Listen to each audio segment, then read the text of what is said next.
Wade Graham in his normal position on the left-hand side of the field lines up.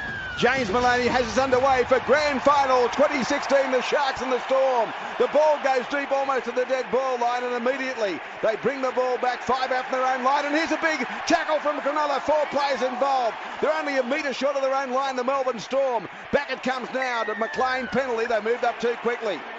I think it's a high tackle. Might be Matt Pryor who's been penalised here. I think it might have been a high shot here, Ray. Let's have a look. No, it's Ennis. It's Ennis. He's hit him, Jordan McLean, right around the chops. Well, I thought an offside penalty, but the replay shows it graphically. Michael Ennis has gone in, and it wasn't quite an old-fashioned stiffy, but it was close enough to it. Anyway, he escapes with a penalty. They find touch 30 out, and that was really ill-disciplined by Michael because they had them on the ropes 5 out their own line. There's a second ball on the field as they try to play it now. So the second row will play it. Tahu Harris. And away it goes. 10 metres short of halfway they meet, and the defence with Bird adding a shoulder there with Pryor involved in the tackle, and Fafita. They're 10 short of halfway Melbourne. The ball comes away to McLean. He's taken no ill effects from the high tackle from Ennis. He's put down 3 short of halfway. Graham there with Gallen. They go back the open side, and Bromwich runs into a solid tackle from Pryor. A metre inside the Cronulla territory. No score on the board in the opening minute of play. It comes out the back, Cronk. Then away it goes on the outside of the second rower, Kevin Proctor, playing on the right-hand side of the field. Plays it back. They come to skinny blind again. Cooper Cronk targets it down the touchline. Now Ben Barber's going to watch it trickle into touch. 10 out from his own line. Sensible play. The scrum will pack down. The loosened feet will go the way of the Sharks. An opening, enterprising a minute and a half here for the Melbourne Storm on the back of that penalty against Ennis. And down on the touchline for Spitwater is Mark Picky-Riddell. Yeah, got to say a real enthusiastic start there from the Cronulla Sharks, but they've got to be careful. They don't want to let all that emotion override things. We've already seen 1 penalty to the Melbourne Storm. They can't afford to give the Storm anything tonight. The Storm rely on the opposition giving away penalties, giving away errors. They've got to be clinical, the Sharks. Now Maloney, base of the scrum, gives it back away to Fafita. Up on top of him. Tahu Harris brings him down 10 metres out, plays the ball back. Ennis comes the other way. The ball comes away on the outside to Gallen. Gallen's hit the tackle by Cronk. 2 others there as well. He's put down by Proctor. He'll play it 15 out from his own line. Ennis to acting half. Comes blindside. Latelli at the defence. He's put down on the tackle now. He'll play the ball inside the 30. The acting half is there. Comes back to the open side. Gallen again. His second hit up this set. He gets almost to the 40. Good stuff, Cronulla. They'll play the ball back now. The acting half is there. Almost 3 gone. No score on the board. As it comes out the back, the Fafita running wide. He pushed away from 1-2. He's taken on the tackle eventually by Chase Blair on the far side of the field at ANZ Stadium. 5 short of half. Oh no, he's lost it and to play the ball. Penalty. Oh, he got away with that okay, Fafita, I'll tell you. Oh, well, Blair was lying on the ground. Now, Fafita was a poor play, the ball, but he's tried to milk it as best he could there. I think he's very lucky to get away with that. To penalise Chase Blair, seriously, I think he just absolutely hoodwinked the referees then, Fafita. No score here for Accor Hotels. A big kick. It's finding touch of the penalties, 1 apiece from Maloney. It finds touch now. 32 metres out, and Pryor runs into them. He's put down on the tackle, been playing particularly well. Plays it back to Ennis for Cronulla now. No score on the board for Accor. Gallen, the ball goes away to Fafita. He's come from the right to the left-hand side. 21 metres out from the goal line. Ennis goes to acting half. Back in centre field. The ball Maloney. Then on the outside it goes now. Townsend. Then the ball away to Lewis. Lewis gets on the outside of them looking for support. He's put down 10 metres out on the far side of the field now. Plays it back. He was taken by the 5'8" Blake Green. Comes back in centre field to Pryor. He's 9 metres out from the Melbourne Storm goal line. No score on the board here for Accor Hotels. Plays it back in the 2016 Grand Final. Ennis darts to the blind side. Back on the inside it comes to Jack Bird. And Bird's fell on the tackle 2 metres out from the goal line. The acting half is Ennis. 5th tackle now. They're offside here. Little kick from Ennis into the in-goal area. Picked up there, but driven back into the field of play. No, they forced it in goal. Goal line drop out. Goal line drop out. And as a result, it will be 6 more tackles coming the way of the Cronulla Sharks. No score on the board, Daryl Broman, and we've had around 4.5 minutes of play. Oh, it's been a great start from the Sharks. As you said, only 4.5 minutes of play, but they look great. They're prepared to throw the ball about, and that's the good thing. They're doing something a bit different. They're running sideways, bringing blokes back on the inside. They're enthusiastic when they've got the ball, and they're enthusiastic when they don't have the ball. No doubt, the opening 5 minutes has been the Sharks. Now it's about to see the dropout from Smith. The left boot to it now. Goes deep. Taken by James Maloney. Gave it to Fafita. Fafita winds up. There's a good grassing tackle around the legs. Brought him down. And he'll play the ball back now. I think it was Dale Finucane. As the ball comes back away to Pryor again. He goes straight and hard through the centre. He's put down on the tackle now. He'll play the ball back. Lewis is screaming for it on the right-hand side. They go left as the ball comes to Townsend. He dummies. Then got the ball away Maloney. Maloney on the outside to Graham. Almost through the tackle. The pressure's on Melbourne now. They're 8 out from the goal line. Tackle there by Proctor. Back the other way it comes. Now it comes to Gallen. Gallen's almost through. He's dragged down a millimetre short of the goal line. Gets up and plays the ball back now. The acting half is there, Ennis. The ball comes on the outside to Barber chiming in. Barber's run out of space. Lost it behind him. They go back. Pick it up on the half volley. Oh, there's a high tackle on the half-back. Townsend penalty. It was a winger from the far side, Marika Korobetti, who came in with a high tackle. And all of a sudden, Fafita's in there. There's no punches thrown yet, but a little bit of a fracas, contretemps, brouhaha. But it comes to nothing in the end because they know they'll go to the bin if they throw one, Darryl. Yeah, absolutely. Well, they're disciplined enough not to throw punches these days. There's plenty of blokes came in there. It was a high shot from Korobetti. Absolutely, no doubt. Clocked him right around the jaw. In saying that, it was probably similar to the one that we saw Ennis throw in the first set. But this was a really high shot from Korobetti. They'll take the 2 here, the Sharks. Darryl, that was an old-fashioned stiffy. Yeah, it was a bad one. So was the first one. And what about Fafita? He's run from the left-hand side of the field, and he thought it was Piggy in the middle, climbing out of the backs of people, not to do anything, just to add fuel to the fire. He had a few mates. He was one of the first, but there was a few joined in. Let's have a listen. He's on report, Marika Korobetti. In fact, he's calling the other winger across, Vunivalu. I'm sure it was Korobetti who made the tackle because he cut from the left-hand side, but... Yeah. Vunivalu did actually come in and join the fracas as well. So that's what that's about. Probably then. what he said. Yeah. Well, he's put the original transgressor on report. Yes, I've had a look at it again now. It was certainly Marika Korobetti. I thought I'd gone mad for a second, which isn't difficult. Now, there's a bit of a discussion going on here, but he's got the kicking tee. I think that someone wanted to change their mind. I think someone wanted to keep the pressure on. And I think the referee just said, no, you've elected the kick, you've got to take the kick. Yeah, look, I think the kick, 2 points on the board, might settle them a bit. Both sides are very excited, but the Sharks have started well. And this is basically what they did last week against the Cowboys as well, Ray. They started brilliantly against the Cowboys, didn't manage to score any points. I think they did take the 2 last week with their opening points as well, but started brilliantly, and then they just... Instead of panicking, they ended up just doing what they had to do and led 14-0 at half-time. Here's the kick now from beside the post. The right boot strikes it, led it perfect 2-0. Cronulla draw first blood in the 2016 Grand Final, lead by 2-0 over the Melbourne Storm. I always wonder whether people are geeing us up. I'm currently on a cruise ship in the Pacific Ocean off the coast of French Polynesia, listening to you guys in the sauna with my headphones on.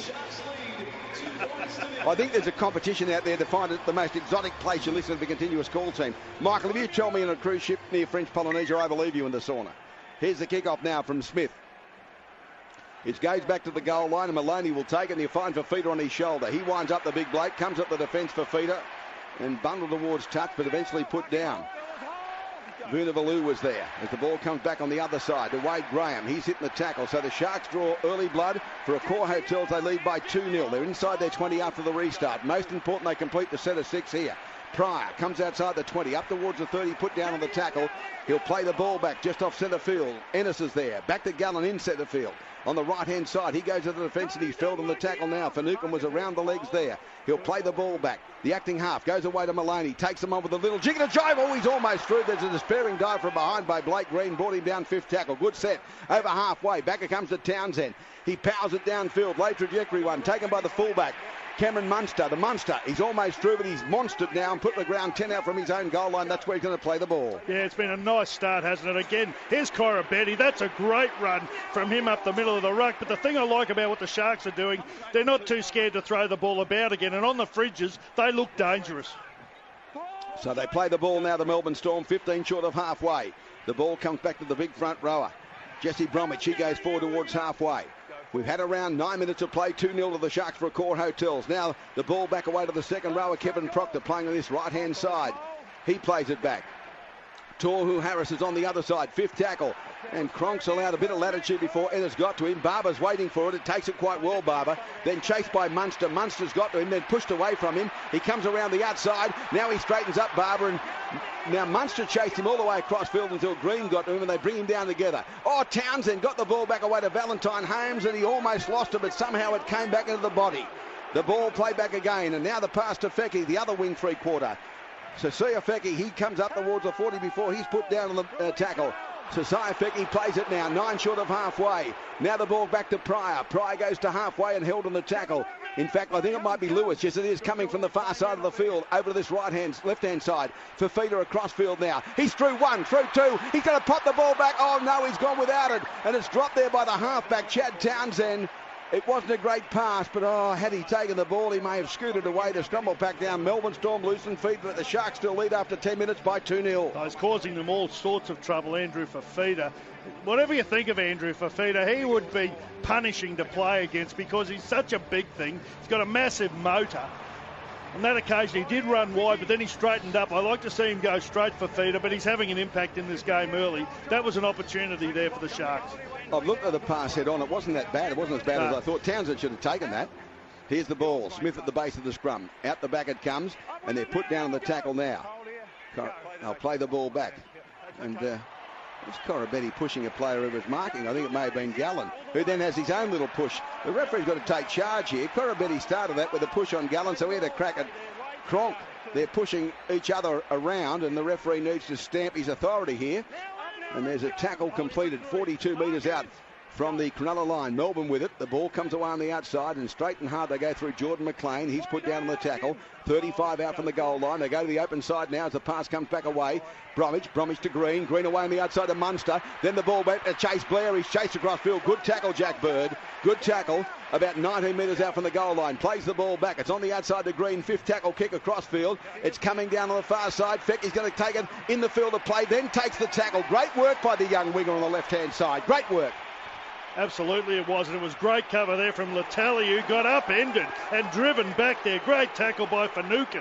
They're going nowhere this set, the Sharks. Again for Feckie into dummy half, going nowhere. 3rd tackle, 10 metres out from their own line. Sasea Feckie, as he has the ball and plays it, then they're still inside the 20 now. So the Melbourne Storm are monstering them at the moment. They'll play the ball back to Ennis. They're looking for a forward, and they find Fafita now.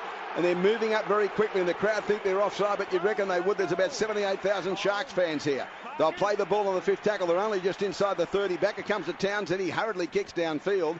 It's going to be easy for Munster to take on his own 30, so he's going to go on the attack up towards halfway. He comes into Lewis about 6 metres short of halfway and put down by Lewis and Pryor. 2-0 the score. Sharks lead the way. 12 minutes gone in the 2016 Grand Final. Sharks for Accor Hotel lead by 2-0. Mark Piggy Riddell's on the touchline for Spitwater. Yeah, got to say that was Melbourne Storm's best defensive set. That's what earned them the right now. They've got the ball back. They're over the halfway line already. Great defensive set from the Storm. Here's Green, sends the ball away on the outside. Harris with it. He beat 2, beat 3, but then he's taken the tackle by Pryor. He gave him a don't argue, and now they put him on the deck. He'll play it 28 metres out from the Sharks goal line. 2-0 to the Sharks. They play it back again from Smith. Comes on the outside to McLean. McLean's put down on the tackle. The crowd think the pass was forward. I think it's okay. 20 metres out, 5th tackle. Back it goes the other side to Green. Little kick in behind them. Well read. And now they come off the goal line and streak away with it. The ball back away and put down on the tackle now. 25 metres out from the goal line. They play the ball back away. Comes on the outside. Then it went to Maloney. Maloney back away to Wade Graham. He's knocked base over apex and the tackle there of Proctor. And he'll play the ball back. That previous run, by the way, was Valentine Holmes. They'll bring the ball back. He snapped on it. I thought for a moment Barber was across there, but Valentine Holmes was streaking downfield. They play it to Wennis. Then back away. Feckie with it now. Feckie goes up to the 40. This is their best attacking set so far. They play the ball back. They've carried the ball a long way for Fafita. Out the back, Maloney. Straight through Maloney. He's got support. Gave the ball to Lewis. Lewis is for the line. Lewis is there. No, millimetres short. He's dived down from behind. He'll play the ball. 5th tackle. He could have reached out, but he would have been double moving. The ball comes back away. Kicked over the top. Plucked out of the air and knocked in a touch on the far side by Marika Corabetti. The scrum will pack down. Sharks lose some feed. Oh, Darryl, what about James Maloney? Oh, beautiful run. He's made 2 darts now. This time he just got around Tohu Harris. He gave it to Lewis, who was injured. The tackle from Blake Green was incredible. Oh, Lewis, He must have been a millimetre short of sliding over. In fact, he must have been so tempted, but that's the experience of him. He decided to get up, play the ball. Now they've got another set of 6 here. What a wonderful run from Maloney. He started brilliantly again. And the brilliant tackle of Blake Green, I wondered who it was, and I've seen it on replay now. Blake Green, what a try-saving tackle, but they've got another chance here. They're all offside, by the way, as Gallen goes blindside. Straight through to Barber, he's under the post. Barber scores, no! He puts it down as soon as he got over the goal line. Let's have a listen, they want to have a look.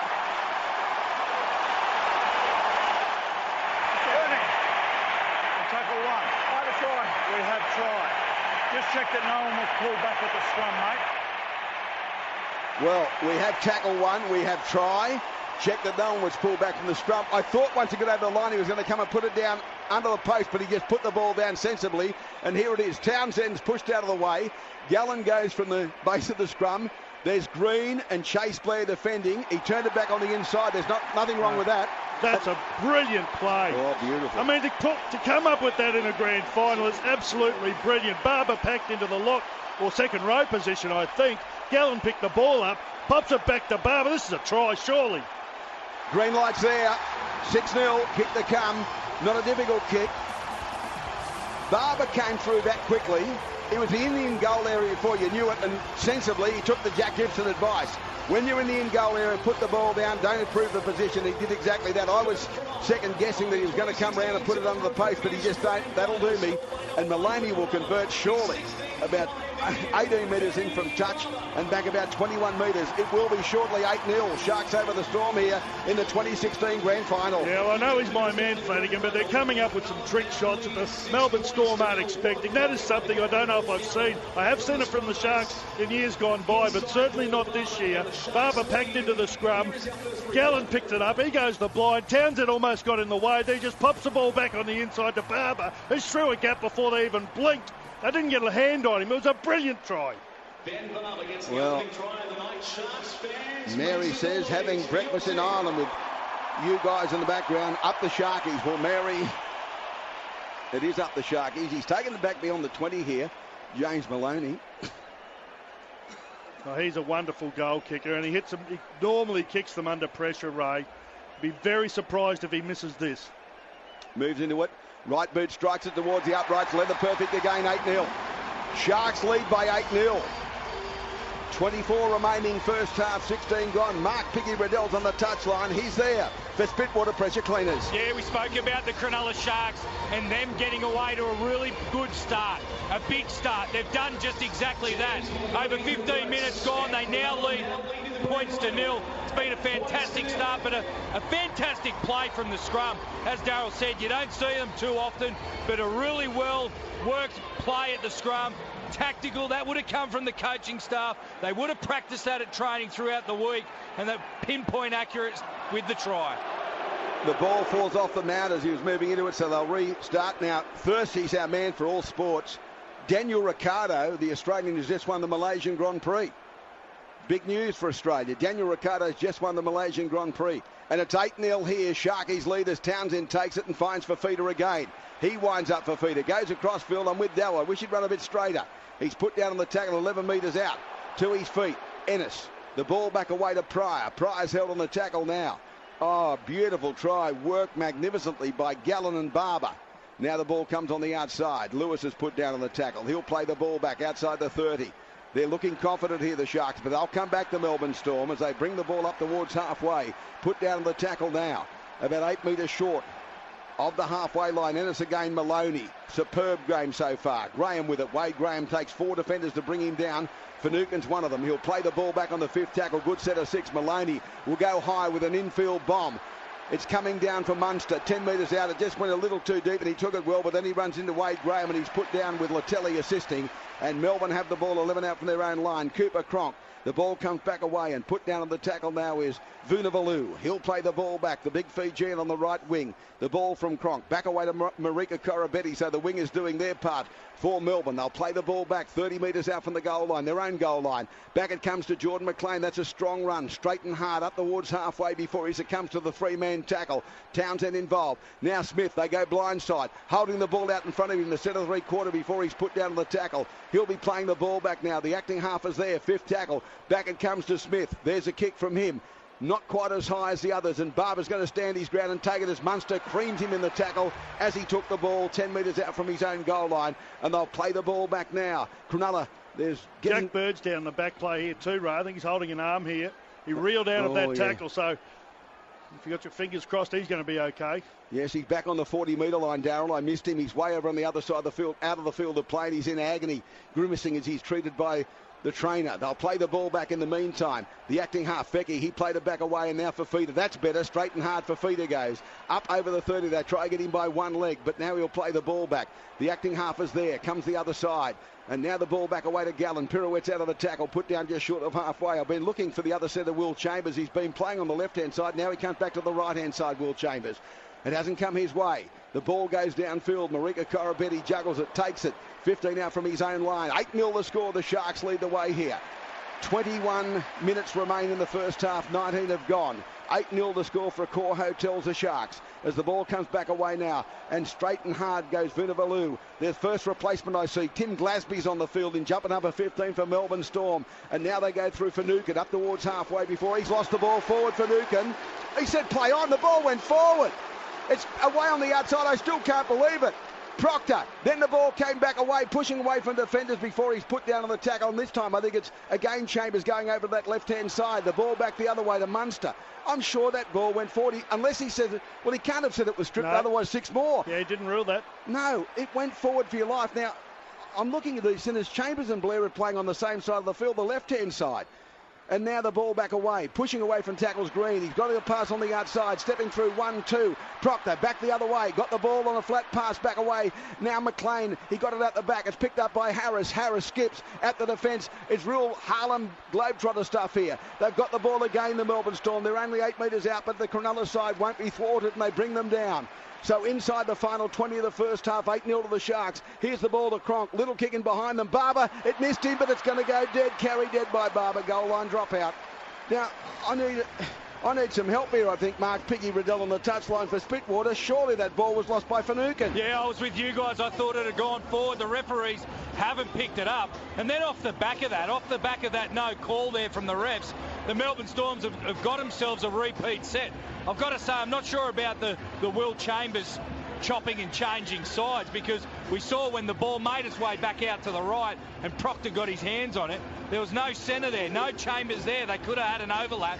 It wasn't to be. I'm not sure of the tactics there for the Melbourne Storm. Well, it's strange because normally you'll see them at right centre along with the second row on the right winger, but I've been trying to pick up Chambers, and 1 minute he's on this right-hand side, then he'll drift over the left and staying there. They're not changing. We've got 2 centres. That ball's gone between the legs of Green, and it's gone almost to the 60-metre mark from the goal line, and now they wind up and put down on the tackle is Jesse Bromwich. He'll play the ball 41 metres out from the Cronulla goal line. The pass comes back away. The replacement Glasby's got it now for Melbourne. He's put down 8-0 the score. The Sharks lead the way over the Melbourne Storm. 8.5 to half-time. The ball on the outside. Back to Proctor. He's put down on the tackle now. He'll play the ball 25 metres out from the Cronulla line, just off centre field. Smith. The pass comes on the outside to Bromwich. Bromwich back away it came. They're held on the tackle now, 15 out from the goal line, as 3 defenders are there, including Townsend. I think it's Glasby again. It is. He plays the ball back. Then the run around. Back it comes to Smith on the outside. Cronk bounced away from the defence of Maloney. Then he's put down by Latelli, and also coming across in cover was Wade Graham. They go blindside. 5th tackle. Munster kicks. The ball's into the in-goal area. It's taken by Fecky. He's trying to get back into the field of play, and he did. How did he do that? Oh, he's a magician. He's an acrobat. He's everything. Brilliant work from him there. They're under pressure here, though. I've been watching Jack Bird for about the last 5 minutes, Ray. That's really injured that elbow. Now they're going back here. He must have moved off the mark here. They're saying go back and play it. He's now on the wing, Bird. At the moment, he's a passenger. He's on the right wing, Darryl. I've got an eye on him out there, and you're right. He's nursing that elbow, and he's waiting for a report, I guess, from the trainer. Stay up there a bit longer, son. See if he can work it out. Here's the ball back to Pryor. That's a good strung run by Pryor. He's outside the 20. I still can't get over Fecky. I still can't get over how he took the ball almost on the dead ball line and just kept coming and coming and coming and dancing and stepping, and then he got into the field of play. He knew that it didn't matter if he went into touch because it was going to be a goal line drop out of a scrum. It didn't matter. Here's the kick downfield by Maloney. It goes to Munster. About 28 metres out from the goal line, his own goal line. He goes to the 40 now, Munster. Oh, he runs into Maloney with a solid tackle. 5 metres short of the halfway line. Cronulla lead by 8-0 over the Melbourne Storm. We've got 17 to go to half-time. The ball comes back away to Vunivalu. He's put down on the tackle now. 48 metres out. Smith at acting half. Sent the ball back away. And there's the centre. This time Chambers. Will Chambers on the right-hand side. He takes the tackle. 39 metres out from the Cronulla goal line. Back the other way they go. The pass on the outside. Oh, there's a crunching tackle by Luke Lewis. I'm sure it's on Green, and it is, as the ball comes back away to Harris. Tohu Harris is almost through the tackle before he's put down by Townsend. Fifth tackle, blindside. Green, little kick again. The ball to Barber. He takes it beautifully, then steps away from one, and he can't get away from the second nor third. He's put down 9 out from his own line. Mark Piggy Riddle's on the touchline. First Bitwater pressure cleaners. Yeah, the Cronulla Sharks just about to make their first interchange. Matt Pryor off the field. Chris Hyington onto the field for the Cronulla Sharks. Here's the ball coming back away, and Valentine Holmes comes in from that right wing and steams upfield. He gets towards the 30, plays it quickly. Ennis back to Fafita. That's better. Straight and hard goes Fafita like a wrecking ball to the 40-metre line. He's 10 short of halfway, plays it to Ennis. Then the ball comes to Townsend. He dummies, goes back on the inside and takes the tackle as Hyington got there now. A metre or two short of halfway. Fifth tackle, Maloney. He goes to the line on the halfway. High kick from him. It's coming down for the wing three-quarter. He takes it well near the touchline. And that's Vunivalu. He's thrown a long, long pass out the back there to Munster. And Munster is put in the ground and driven back by Ennis. He drags him back to the 10 and he'll play the ball back, assisted, I think, by the replacement Hyington as the ball comes back away. And again, Vunivalu. There's another replacement on. Kenny Bromwich comes on. So Kenny's on the field now. They play the ball back and Harris goes to the line. I'm still looking for Jack Bird. He's still out on there, but he's struggling big time. Here's the ball back away now to the other Bromwich. That's Kenny. He's put down on the tackle, Kenny, about 6 metres short of halfway. Plays it to Smith now. Smith away on the outside to Cronk. He's taken to the tackle by Wade Graham. It was a corker. Right on halfway. Fifth tackle. Now the ball comes out the back to Green. Green gave the ball back away. Will Chambers is down the touchline. Almost ran into space. Oh, ordinary kick back on the inside to Barber. And Barber skips away from the first line. He's chased across field. It was a good chase in the end by Tim Glasby. And they put him down 10 out from his own line. He'll play it, but it's still 8-0. The Sharks lead the way inside the final 15 of the first half. 8-0, the Sharks are in front here for Accor Hotels. Yeah, they're in front, Ray, but geez, they are. They've taken some petrol out of the tank. There's a few of them breathing in the big ones here. This bloke's been good for him, Fecky. Geez, he's made some nice runs up the middle of the ruck. And that performance to get from the in-goal area back into the field of play was quite remarkable. Here's Hyington. He's put down the tackle. Number 17 is on Jason Bakuya. He replaces Paul Gallen. So Gallen comes off and Bakuya comes on. As you heard in the background from the PA. 2 metres short of halfway. They play the ball back now. Fifth tackle. Ennis is going to kick from dummy half, and Corabetti has covered a lot of territory to take it on the full, and a full head of steam. Oh, he ran into Maloney and Graham. They're appealing for a shoulder charge, but it was just really heavy contact between one man going at 1,000,000 miles and another, and the bloke stationary. Oh, James Maloney has been epic, Ray. He's been great with ball in there. That's a forward pass. They've missed that, but he's been wonderful in both attack and defence. His defence has been rock solid. They've thrown plenty to the Sharkies' left side, but both he and Graham have handled everything. Well, the touch judge must have his eyes painted on. Corabetti went to acting half. He scooped it up like he was loading watermelons onto a truck, and it went forward by half a metre out of his hands. Strike me pink. Is Green kicking it. Valentine Holmes is going to take it beautifully. That's a great take, and takes the tackle almost immediately, and will play the ball back at Glasby. The pass comes away on the outside. They step. I think that's Bird, his first touch since that elbow injury. He's up to the 30 and put down on the tackle now. Yes, it is Bird. He'll play the ball back to Ennis. Then it comes away on the outside. Put down on the tackle. 10 metres short of halfway. The acting half is Ennis. Back the other way it comes now. Straight and hard they go. That's Jason Bakuya on for Gallen. He's put down on the tackle. We've got 13 to go to half-time. Plays it back again. The pass comes back in centre field. They are. And the number 15 has it, Hyington. He's put down, but not before he takes another 3 or 4 metres. Fifth tackle, 29 metres out from the goal line. Ennis goes to acting half. They come back the other side. Maloney again with a high kick. It's coming down here for Vunivalu. It's bounced back there. They've lost it. That's a knock on and dived on. That'll be 6 to go. No, he's ruling a double knock on. The first by Melbourne. And it will be a Cronulla loose and feed. Big man, 15 out from the Melbourne Storm goal line. Yeah, and Cooper Cronk, I think the player who dropped that ball, very unlike Cooper Cronk there. They went up for it. It was Fecky who got there first. He tapped it back. It went straight into the hands of Cooper Cronk. Who was there to tackle him? It was Wade Graham there. The ball's come loose, knock on. Sharkies in a wonderful attacking position here. Both sides both sets of forwards really struggling with the pace of this game. But have a look at this. Fafita's playing 5'8" here. I'd expect him to run straight at, well, it looks like it's Bromwich out there. Or Proctor. Here's the ball. It is Proctor. Fafita with it now. Goes across field. Oh, he gave Green the big don't argue twice, 3, 4 times. He palmed the same bloke off 4 times. He'll have nightmares, Blake Green. They're 9 metres out from the goal line. Cronulla, they lead by 8-0 now. Fafita. Well, he'll have a jarred elbow from all the palms he gave there. Incredible. Back to Lewis. He's dangerous here. He's only 8 metres out when he's put down on the tackle. He'll play the ball back for Cronulla. It is 8-0, the Sharks over the Storm. They play it back again. The acting half is there. Comes to Townsend, double pumps, then Maloney. At the back to Barber. Barber, Latelli for the line, but they've got him almost into touch. He's off the ground, but he's into touch now. That's bad play, Cronulla. Bad play. They came the skinny blind, and he's put into touch. That's good defence by Melbourne Storm. They had great field position and they should have done better with it. The Sharks lead by 8-0. 11 to go over the Melbourne Storm. That's the score for Accor Hotels. Yeah, it's bad play there from them. They went wide. They went sideways instead of going forward. He tried to jump off the ground there, but he was too far gone there. There was 2 or 3 of them in the tackle there, and Latelli was easy pickings for them there. I think someone needed to straighten that up. Latelli tried to get on the outside there of Chambers, and they just hammered him. There's nothing he could do, Fecky, to keep him in the field of play, and he's gone into touch there. That's an opportunity lost for the Sharks. Anyway, into the scrum they come now. Melbourne Storm, 11 metres out from the goal line. Back it comes to the second rower. Tohu Harrison driven back in the tackle.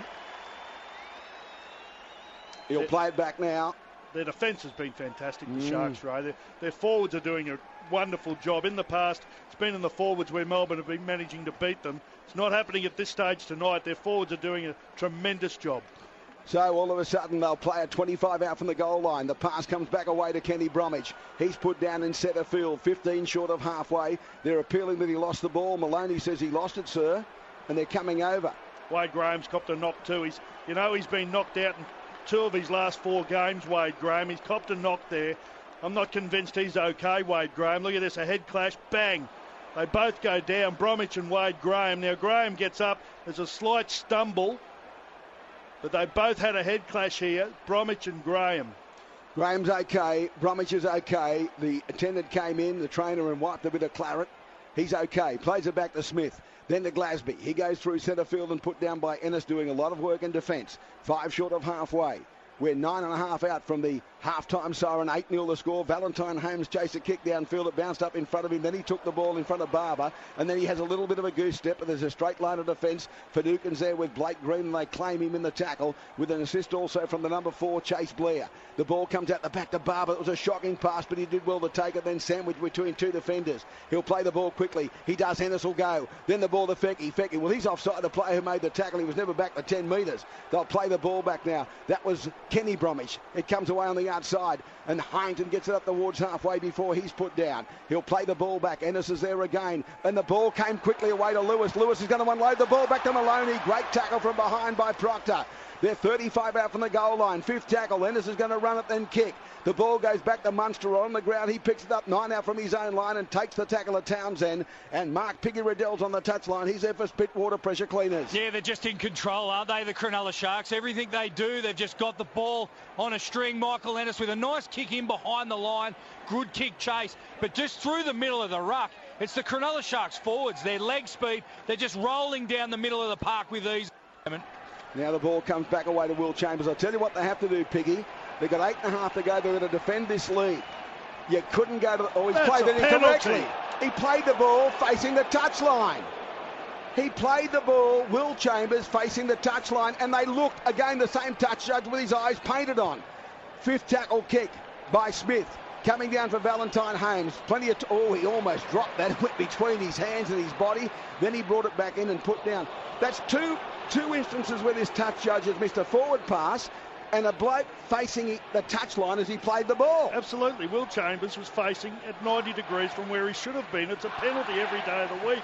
Geez, they've been good, the Sharks, but they're holding in here, Melbourne. You just know what you're going to get from Melbourne. They're not showing a great deal in attack, but they are just a gutsy side. Well, Darryl, the only problem is they go in at 8-6. It's a different ball game to 8-0. No doubt. Here's the ball with Ennis. Away on the outside of Pryor. He goes straight and hard. So they're not only going to attack, but they've got to defend grimly here, Cronulla. For the next 7.5 minutes, they'll play the ball back on the 5th tackle to Ennis. Out the back, Hyington. Then the pass back away to Maloney. Flat pass back to Lewis. Lewis into traffic. That's a changeover. Oh, that's a bad waste. Changeover, 15 out from the Melbourne Storm goal line. They should have been giving it some air.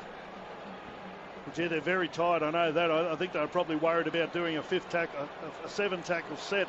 Lewis took an age to get up off the ground. There is another change coming on here for Melbourne. But also there's been a change for the Sharks too. For Feeders off, Pryor's been on for about 2 or 3 minutes. By the way, we've got McLean coming back. So players that started are coming back into the game now. So McLean comes back. They'll play it back.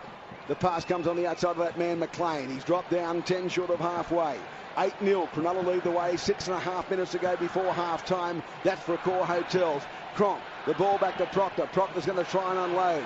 Great tackle around the legs, Jason Bakuya. Plays the ball back now. Smith is going to give it some air. Away it goes on the outside of Bromwich. Then to Green. They've got some numbers here. Munster with a little goose step. The ball back away to Chase Blair. Comes back on the inside. He's going to be taken by Lewis. He's trying to unload, but he can't. 5th tackle, 21 metres out from the Sharks goal line. 15 in from touch on the eastern side of the field. Back to Cooper Cronk. The ball coming down for Fecky again. He's isolated. He takes it beautifully, Fecky. Oh, that's 7 tackles for them. He races back to the 20-metre line. Great stuff by Fecky. Takes the tap and gives it to Valentine Holmes, who gets to the 30 and then put down on the tackle. This is good stuff. Well, you don't see Cooper Cronk make that error. You know why he made the error? Because Mick Ennis came out of the line and he's terrorising Cooper Cronk. Here's a great run from Jack Bird up the middle. That's tackle 1. They're over halfway. And now they'll play the ball back. It's with Bakuya in centre field. He's put down on the tackle. They're 35 metres out from this Melbourne Storm goal line. The acting half is Ennis. Then it comes on the outside of Hyington. Maloney double pumps. Barber! He chimes in, turns it into Latelli. They weren't going towards the touchline then, and Ricky Latelli's put down 12 metres out from the goal line. They've learned their lesson. Here's the ball with Ennis again for Cronulla. The pass on the outside. Pryor dummies and goes. He's held up 5 short of the goal line. 5.5 to half-time, 8-0. The Sharks lead the Storm. Here's the ball with Ennis. Back through centre field. Hyington, he's almost there. He can't get the ball down. And he'll play it on the 5th tackle now. The defence would not relent. Hyington plays it to Ennis. They're all offside. Ennis sends it out the back. They've got an overlap. The kick over the top for Feck. He takes it beautifully and loses it. Let's have a look. It's been dived on by Latelli. Let's have a listen to the referee. Tackle 6, mate. I got no try. Just confirmed it was knocked on first, mate. Okay. I think he got it right. I think the kick was good for Fecky. If Fecky catches it and puts it down, he scores. I think he's dropped it. Vunivalu was coming at him here. Now the question is whether Vunivalu hit it before Fecky got to it. I'm too far away. I can't see. Okay, let me have a look here in the box. Which it comes off the arm of the Melbourne Storm player and is knocked forward by the Storm and then knocked on by the Sharks. Okay, it's a double knock on, Darryl. Yeah, the Sharks feed. No, it's happened in the in-goal area. Goal line dropout. Yes. Goal line dropout. It's a double knock on in the in-goal area. Knocked on, no try. That's the decision. Knocked on by the winger, Vunivalu, and a goal line dropout. Well, that's the best result. They can't get a try. Kenny Bromwich is off here now. I think he tapped his head, the trainer here. I think he got off with a head bid. But they've made a lot of changes already, Melbourne. This is being played at a cracking pace. I'm telling you, they have made a lot of changes. This might hurt them at the back end of this game. If this game continues at this sort of pace, it's certainly going to favour the Sharks. Anyway, the goal line dropout is about to come. They want to hurry. They've had time elapse and they're still mucking around with it. The clock's gone. It should have been a penalty in front of the post. Anyway, they've dropped the ball out. Maloney. Here's Pryor with it now. He's been fair dinkum great since he's been on the field, and he had a little spell. Now he's back for another crack. He'll play the ball back for feet that came from the field, as Darryl told you. The acting half is there. Ennis, Townsend, Hyington went so close to scoring just a few minutes ago. And now with 4.5 to go, it's the Sharks in front for Accor Hotels by 8-0. Townsend, out the back it comes. Out the way, Graham. He took it from Maloney. He's only 15 out. James Maloney to acting half. He goes the open side. It's Pryor with it again. Pryor straight and hard into the defence. He's only 2 or 3 metres short of the goal line with 3 defenders clinging to him, including Proctor. He gets to his feet. Ennis is there, the acting half. Spins it out the back to Townsend. He runs across field. Finds a willing workhorse. Coming back on the inside, Lewis. He broke one, beat two. He tried to unload but couldn't. Fifth tackle. 9 out from the goal line. Graham was lurking on his outside. They come back the open side. Oh, Ennis has kicked it. Knocked on. Knocked on fielding at first slip. And Ennis goes in and pats him on the back and gets a big push. This could be a penalty in front. A Melbourne Storm player, after Ennis came in and slapped him on the back, came flying in as the third man and pushed him a mile. Exactly what he did. Ennis was there patting the player. I'm not sure who it was. Might have been Cronk, could have been Cronk or Green. I'm not sure who knocked the ball on. Here's the kick. It's actually Cameron Smith. Cameron Smith, look, it wasn't an easy catch, but he definitely knocks it on. Ennis goes and taps him on the back, and then one of his Melbourne Storm teammates comes in. I think it's the big front rower, number 10, Jordan McLean, comes in and pushes him. The referees have got to make a stance here. This has happened 3 or 4 times already in this game. The pushing and shoving is a blight on the game. You should penalise someone shortly. Well, you've got to penalise Ennis for unsportsmanship behaviour. The other bloke for coming in as third man. You can't just let it go. Anyway, they get the ball back here. 3 minutes to go before half-time. 8-0 the Sharks lead. As the ball comes from Townsend, away on the outside it goes to Jack Bird. He's almost through the tackle of Chase Blair before he's put down. 11 out from the goal line. He'll play the ball back. The acting half, Valentine Holmes, comes to Townsend. Then back to Hyington. He only knows one speed, flat out. 9 out from the goal line. He'll play the ball back now. The acting half is there. Ennis again. They're all offside here, Melbourne. They get away with it. Townsend at the back. Maloney inside ball away. Graham's put down 3 out from the goal line. The touch judges have got to keep them back on the goal line here. They play the ball back again. Ennis across field. Inside ball, Bakuya. Bakuya's put down a metre short from the goal line. They'll play the ball back. 2.5 to go to half-time. Sharkies in front by 8-0. Ennis again. The ball to Townsend. Out the back, Barber. They've still got the men. Barber kicks in goal. It's picked up there by the wing 3/4. And Corabetti is thrown over the dead ball line. Another goal line dropout for the last 2 minutes and 10 seconds. They'll have about 90 seconds to go by the time the dropout takes place, Darryl. Oh, geez, they're under some pressure, aren't they, the Melbourne Storm? But they're doing brilliantly. Defensively, they've been able to handle just about everything the Sharks have thrown at them. That was a great kick there. Corabetti picked it up brilliantly, but Jack Bird just lassoed him, said, come here, son, grabbed him and just flung him over the dead ball line. The shot clock is down to 7 here, the kick clock. Let's see if they do it. He's going to run it very short here. Cameron Smith just gets it in. Yeah, he did, but I'll tell you what he didn't last time. They let it keep going. The shot clock was well expired when he dropped it out, and there was no action, and there should have been. Anyway, I'll tell you what was great work. That was a set move because Valentine Holmes was off before acceptances when the kick came. He knew what was going on as the ball comes on the outside. Hyington, Barber, quick hands away to Lewis. Lewis is into space, flicked it out the back now to Jack Bird, and Bird takes the tackle 10 metres out. Oh, if he'd been facing the other way, it was a certain try, but he had to flick it. The ball to Townsend, then to Hyington. He goes straight and hard into the defence, and he's put down 5 out from the goal line. 1 minute before the break, we are 8-0. The Sharks lead the way. He plays the ball back to Ennis. Ennis goes back the other side, inside ball to Lewis. Lewis going across field. He's almost there, Lewis. He's a metre short of the line. 55 seconds to half-time. Can they lead by 12 or 14-0? Ennis to Pryor. Pryor backs himself into the defence and taken half a metre out from the goal line, right in front of the northern post. 5th tackle. They'll play the ball. This will be the last crack. The ball out the back to Barber. Barber to the line. He goes at them. He flicked it to Jack Bird. He gave it to Valentine Holmes. He threw it back on the inside, and it's intercepted by Corabetti, but the touch judge has got the flag in the air. The touch judge has got the flag in the air. It's a changeover. And the ball will come back with the Melbourne Storm with 27 seconds to go to half-time. They survived that onslaught.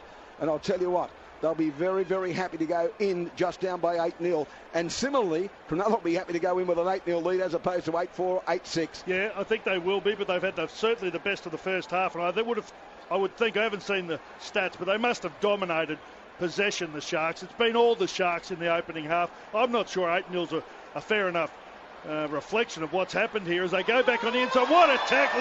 Mick Ennis smashes Munster, drops it. And they go to half-time with another little fracas, contra drop in centre field, and Ennis has finished the half as he started it ferociously. Absolutely ferociously. The stats at half-time, let's look at them right now. And go through what's happened for bestsheds.com.au. Cronulla 8. A try to Ben Barber after 15 from a set move from a scrum. Delivered a pass from Paul Gallen. James Maloney, 2 from 2. The scrums in the half-time are 3-2 to Cronulla. The penalties are 2-1. The first one came in the opening seconds of play. Cronulla 2, Melbourne 1. Half-time score, Cronulla 8, Melbourne 0. The lower grades, the Holden Cup, the Roosters upset the premiership favourites, the Panthers, by 30 points to 28. Corabetti on report for a high shot on Chad Townsend.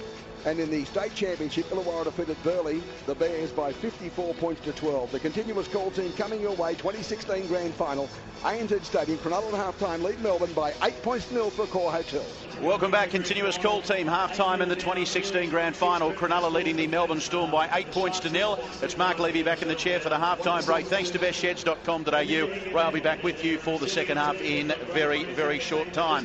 Daryl Broman's with me, David Morrow's with me, so too Mark Piggy Riddell down on the touchline for Spitwater Pressure Cleaners. Daryl, starting with you, Sharks leading 8 points to 0, but that was a frenetic first half of football. Oh, absolutely. Both sides are exhausted, Mark. It was a frantic first half of football. They wouldn't have had a chance to take a breath, and both sides are very tired. I think Melbourne, I just got the stats, Melbourne have made, I think, 4 changes, but one of them is a head bin, and Cronulla have made 3, so there's very little in that. Cronulla leading 8-0.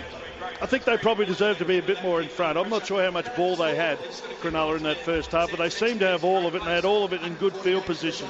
Melbourne, to me, just can't seem to get into the game. They seem to be, I think the speed of the play, the ball, of the forwards hitting the line has really put Melbourne off their game. And I think they look, to me, a little bit disorganised, and they look to be in a bit of trouble. Some of their better players have made a couple of mistakes. Cooper Cronk's made a couple of mistakes, which is very unlike Cooper Cronk. And at the moment, the Sharks, well, they have a stranglehold on the game. It's only 8-0 though, that's the problem.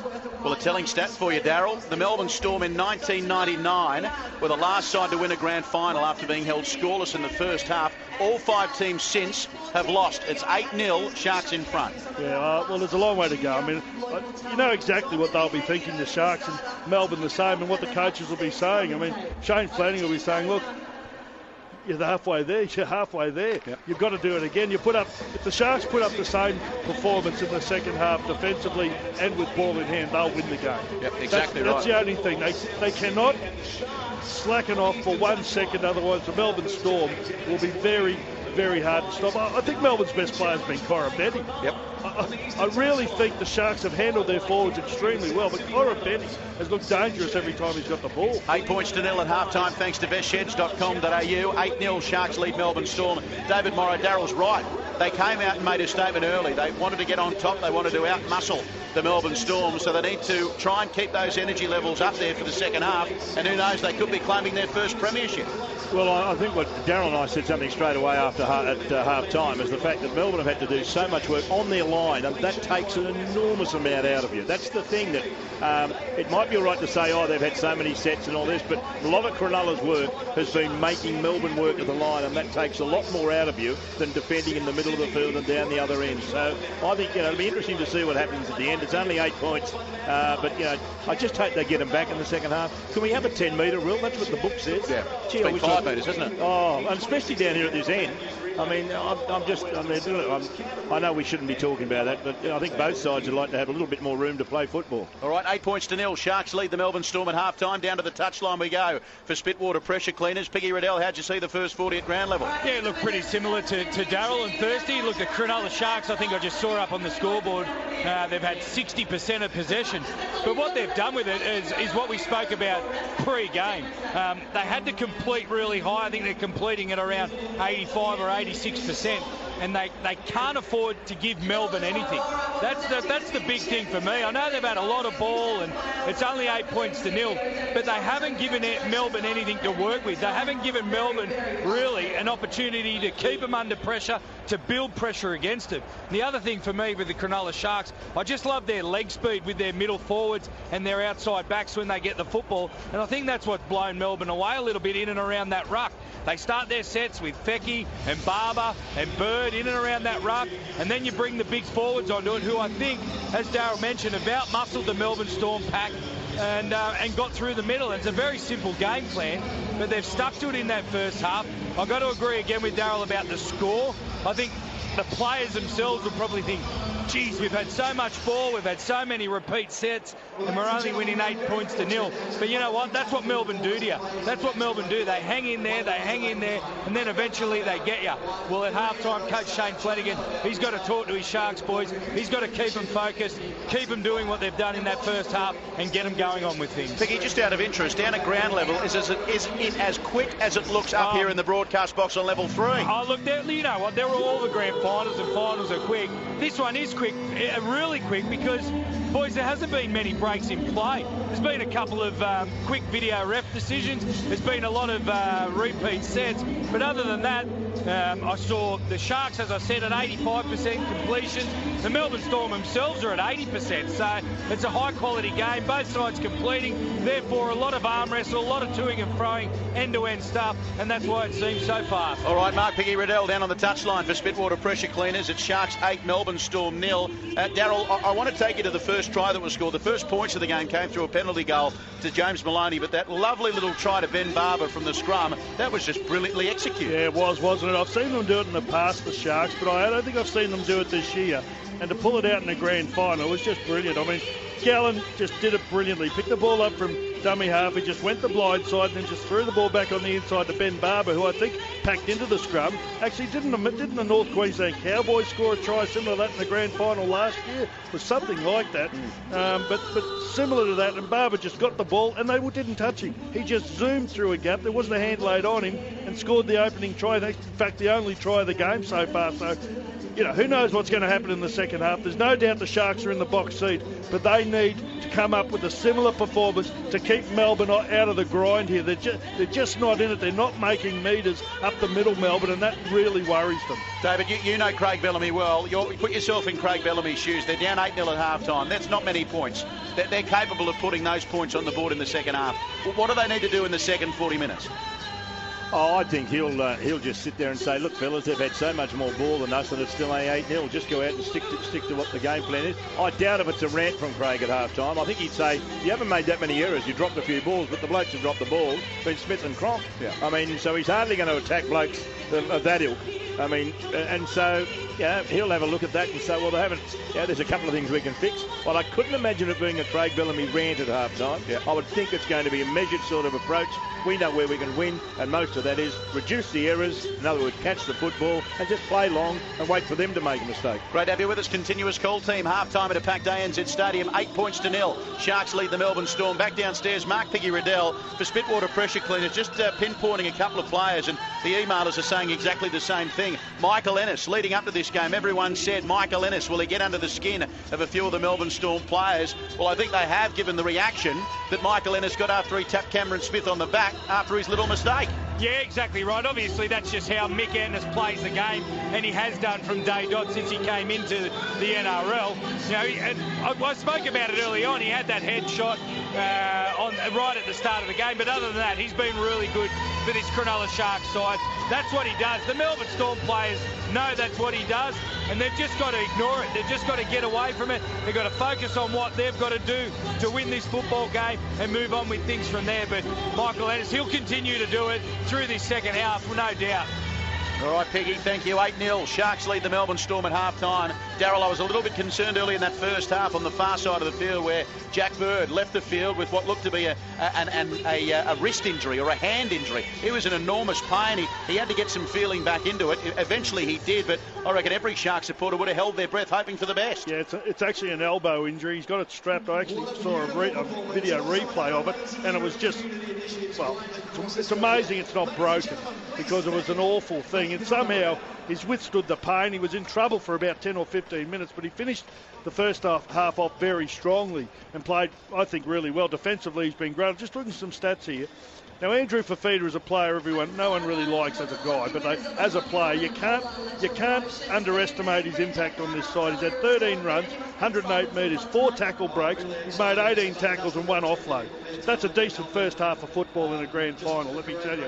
Because at the moment, statistically, Matt Pryor is the best metre eater in the team. 12 runs for 118 metres.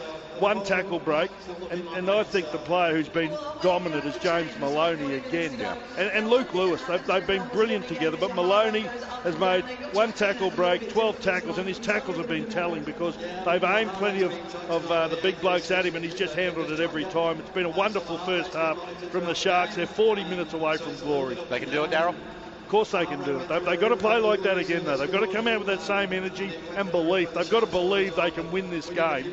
I'm sure they do, because they can, and they should win it. I'm with Dave here. I think Melbourne will get tired late in this game. All right, David Morrow, before we take a break and link back up with Ray for the second half. Sharks in front 8-0. Can they go on with this in the second half, or do you see a revival from the Storm? Oh, I think the Storm will come out with all guns blazing, but if the Sharks just hold their line, don't give away any stupid penalties, I think they'll get him in the last 20 minutes, because I just think they'll have too much pace for a tired Melbourne at the end of the game. Mark Riddell for Spitwater Pressure Cleaners, your thoughts? Yeah, I agree with the boys. I think the Cronulla Sharks have just got to stick with what they've been doing in that first half, continue to build pressure, and I think their energy and enthusiasm is going to get them home. All right, Piggy, thank you. Mark Riddell on the touchline, David Morrow for the halftime break, thanks to bestsheds.com.au and Daryl Broman as well. We'll take another break when we come back. Ray Hadley for the second half. It's the Sharks 8 leading Melbourne 0. Welcome back to all the action at ANZ Stadium. Halftime score of the Sharks. 8-0 in front of the Storm. 40 minutes between the Sharks and a piece of rugby league history to win their first comp since entering the competition in 1967. We've got some youngsters, the Sydney Cavaliers on a under 15s rugby tour and friends, listening from you on the tour bus travelling to Bordeaux. Good on you, boys. Nice to have your company. And to all the other people listening right across the world, Megan and Dean are in Krakow in Poland. Carol's at Epping in a lounge. And someone else says, don't worry about all of that, Ray. I'm in Queanbeyan, which is a wonderful place to be watching and listening to football. Thank you very much for our listeners in Queanbeyan on 2CC in Canberra. It's nice to have your company as well. And to all the other people, Doha in Qatar, Benjamin's there, thank you. Family holiday in Cyprus from Michael and the team as Cronulla come back out for the second half. The program director of our Crofts Harbour affiliate is listening to us, Moffy up there. Thank you. Nice to have your company as well. And I'll be back on Tuesday on the Southern Cross stations between 9 and 11. And big news for us, Southern Cross are taking the program between 9 and 12 in 2017. That's the morning show, the Ray Hadley morning show. Anyway, Melbourne haven't arrived there just yet. Those stats.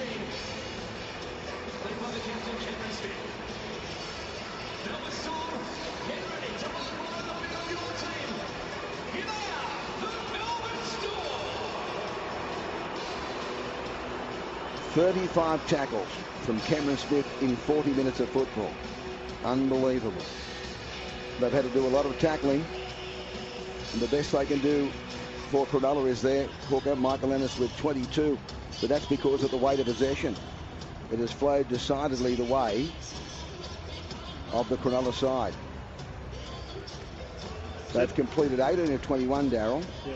And they've completed 14 of 16. It's exemplary given the pressure. Yeah, well, they've had no ball, Ray. 60-40 the percentage.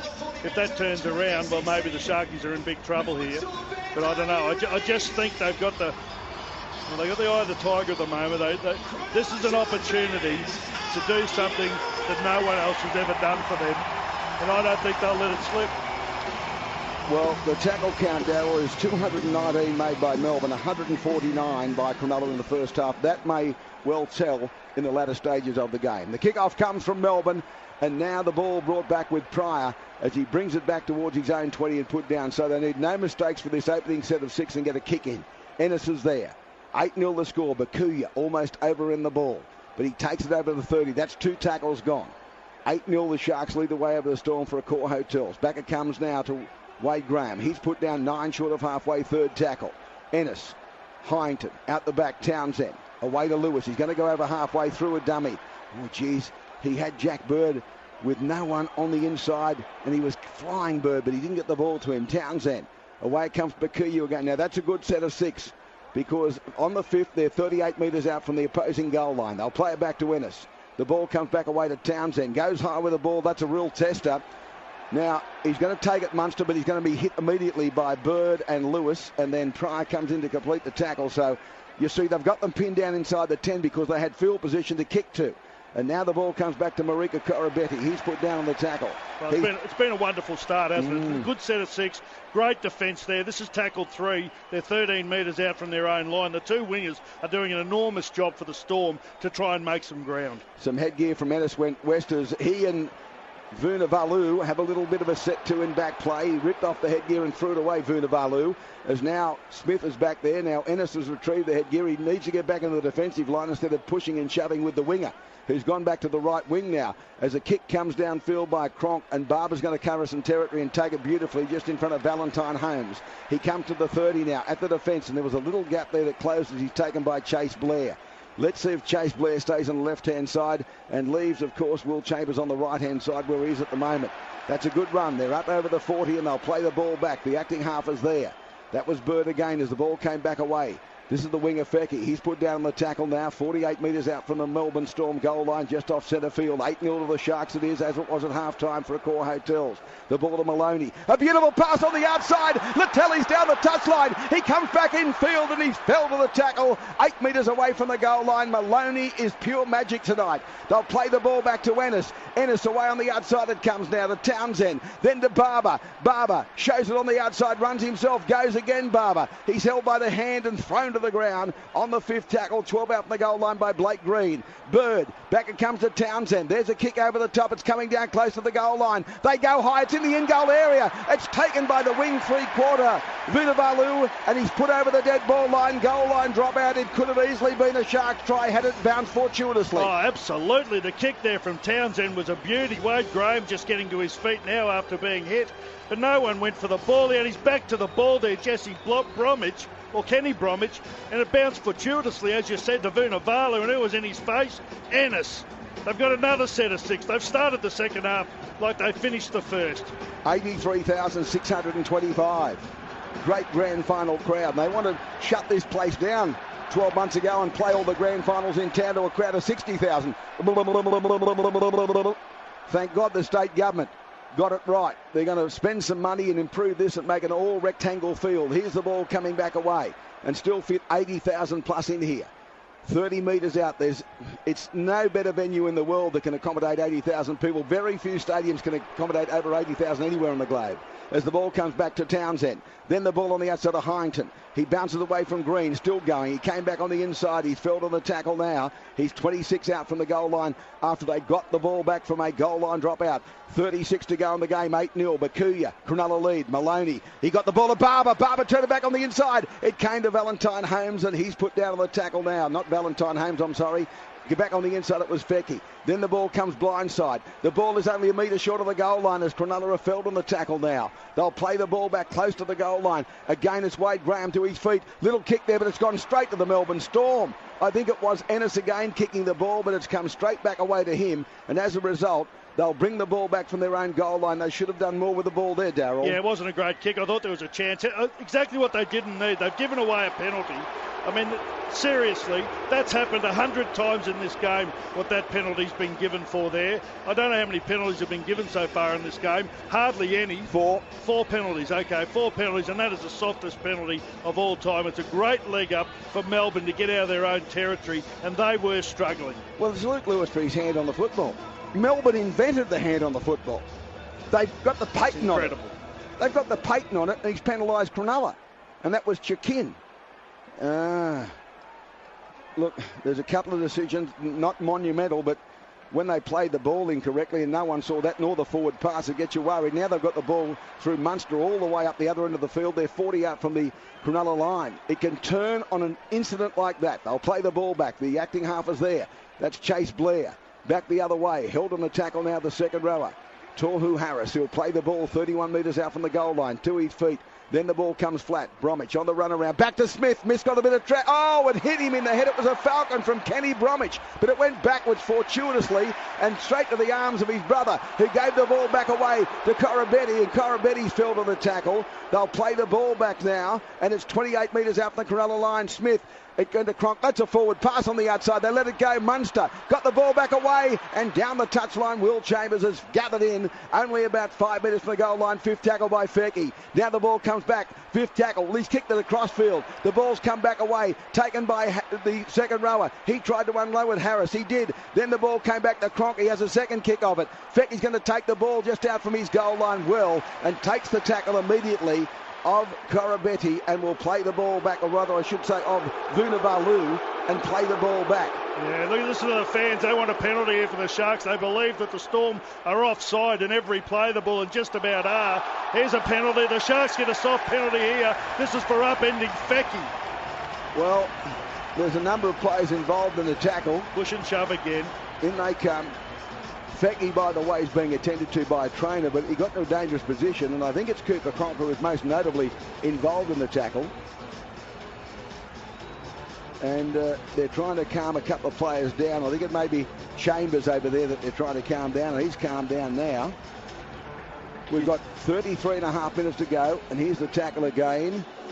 There's three of them there. Proctor's there, Chalmers, and also Kenny Bromwich. Now, well, I think it's not Proctor, it's actually the front row. It's McLean, isn't it? Yeah, it is. McLean lifted him here.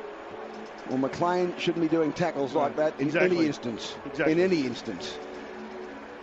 Anyway, they'll find touch as he's being attended to now, the wing three-quarter, Sasaya Fecky. I've got to wrap Michael Ennis. He has terrorised Cooper Cronk. The kick from Cronk there on the last tackle was off the side of his boot. He's on report. He doesn't do that. He's on report. Yeah, well, there's a lifting tackle, no doubt. Yeah, and he'll have a prior offence to deal with. Fecky's been fabulous. I hope he's okay because he has been one of the best for the Sharks. He's taken a knock. Well, they're a bit concerned about him. He's still there. He's got a knee problem by the look of it. They're going to come and have a look at that. It's not his head, it's his knee. Anyway, they found touch on halfway. Let's get back to the action. Wade Graham with it now. Sends the ball back away to Gallen. Gallen's over halfway. 8-0 the score it is with 32.5 to go in the game. Cronulla lead the way for Accor Hotels Ennis. Then back to Hyington. He's been good as a replacement. Tough player. Won a premiership with the West Tigers. He's put down 40 metres out from the goal line. He's off. Fecky's off. He's gone. He's gone. He's with the trainer now and being replaced as the ball came back to Bakuya. And McLean again. Got him into a dangerous position, but sensibly let him go. They'll play the ball back now. Ennis away on the outside, Hyington. Then the ball went at the Townsend. Inside ball to Barber, but they were waiting for him. He's put down to the tackle. Now Fecky is trying to convince the trainer he's okay, but he's off the field at the moment. They'll need a replacement there very quickly. Jared Beale's on. He's on? Yes. Okay, thank you, Darryl. Here's the ball coming back away. Put down on the tackle. So Jared Beale is a replacement now for Fecky. For Fecky, who's gone off the field. Oh, they almost lost the ball on the fifth tackle. They'll come blindside. Townsend with a little kick in behind them. It's not deep enough, and it's dived on by Green.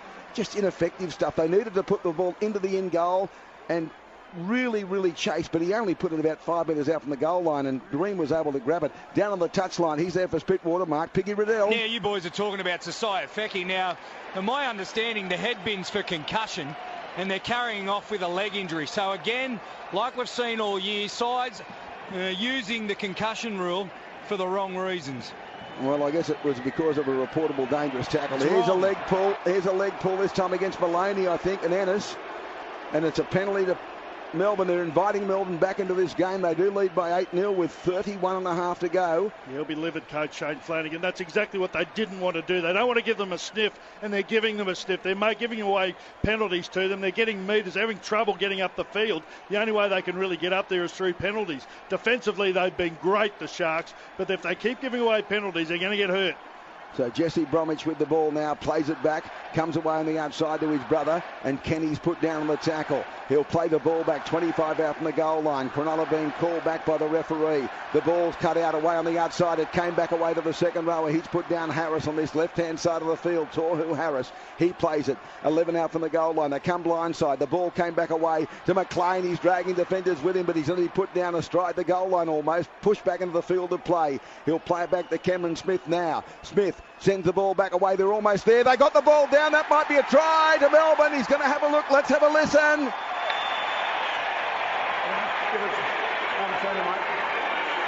On tackle 5. I've got try. He's got a try. It may be Jesse Bromwich who scored it. It may be Jesse Bromwich who got the ball down. Here's the replay.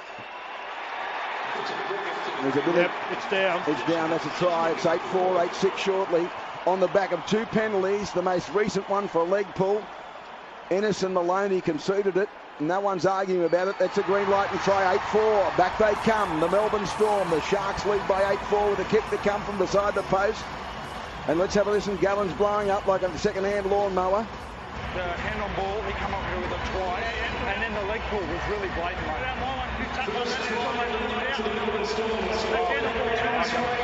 Gallen's blowing up about the inconsistency from the referees in relation to penalties. But Jesse Bromwich scores a try for him. It was a simple play on the back of a 7-6 where they found touch inside Cronulla's half and worked the ball into a position where they could get it back to the big man steaming onto a pass, and he scores. Now a very important kick obviously coming up here for their captain Smith. It's about 18 in from touch, just off centre field actually. He's taken it back to the 20 to get it back to 8-6.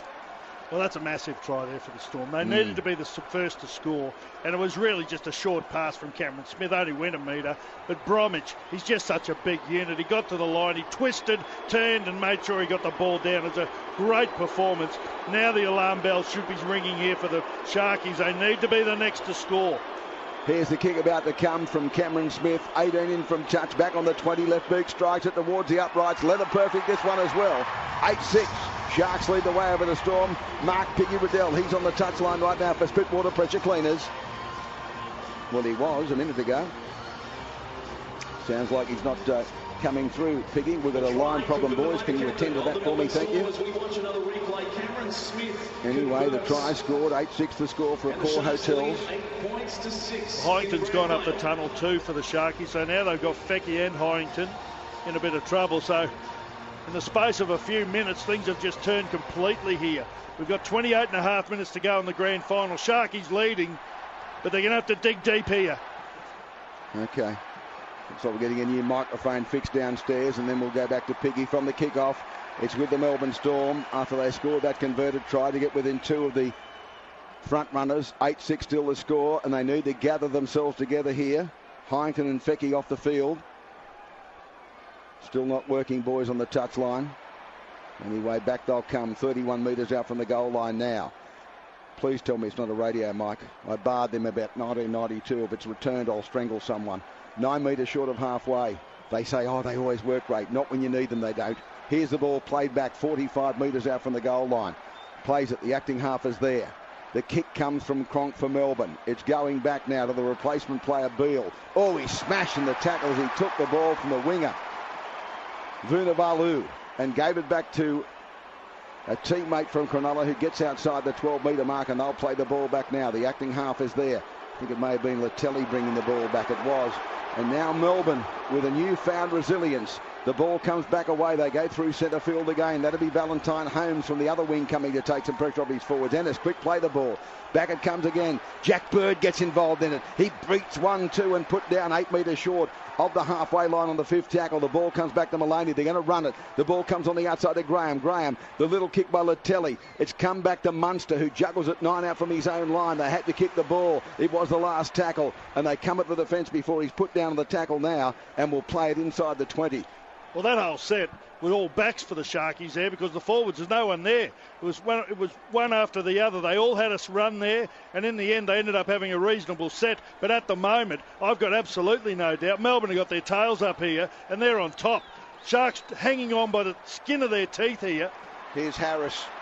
I've got my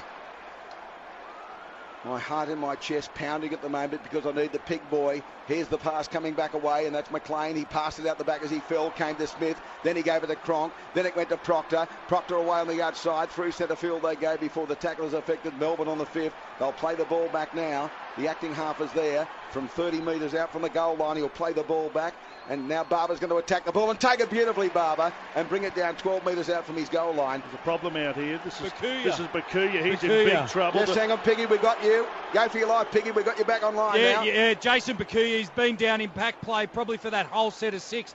Melbourne Storm have got the ball. Their trainer, Andrew Gray, he signalled straight away to try and get the game stopped. I think he's collected a knee. He'll be out of this game for sure, Bakuya.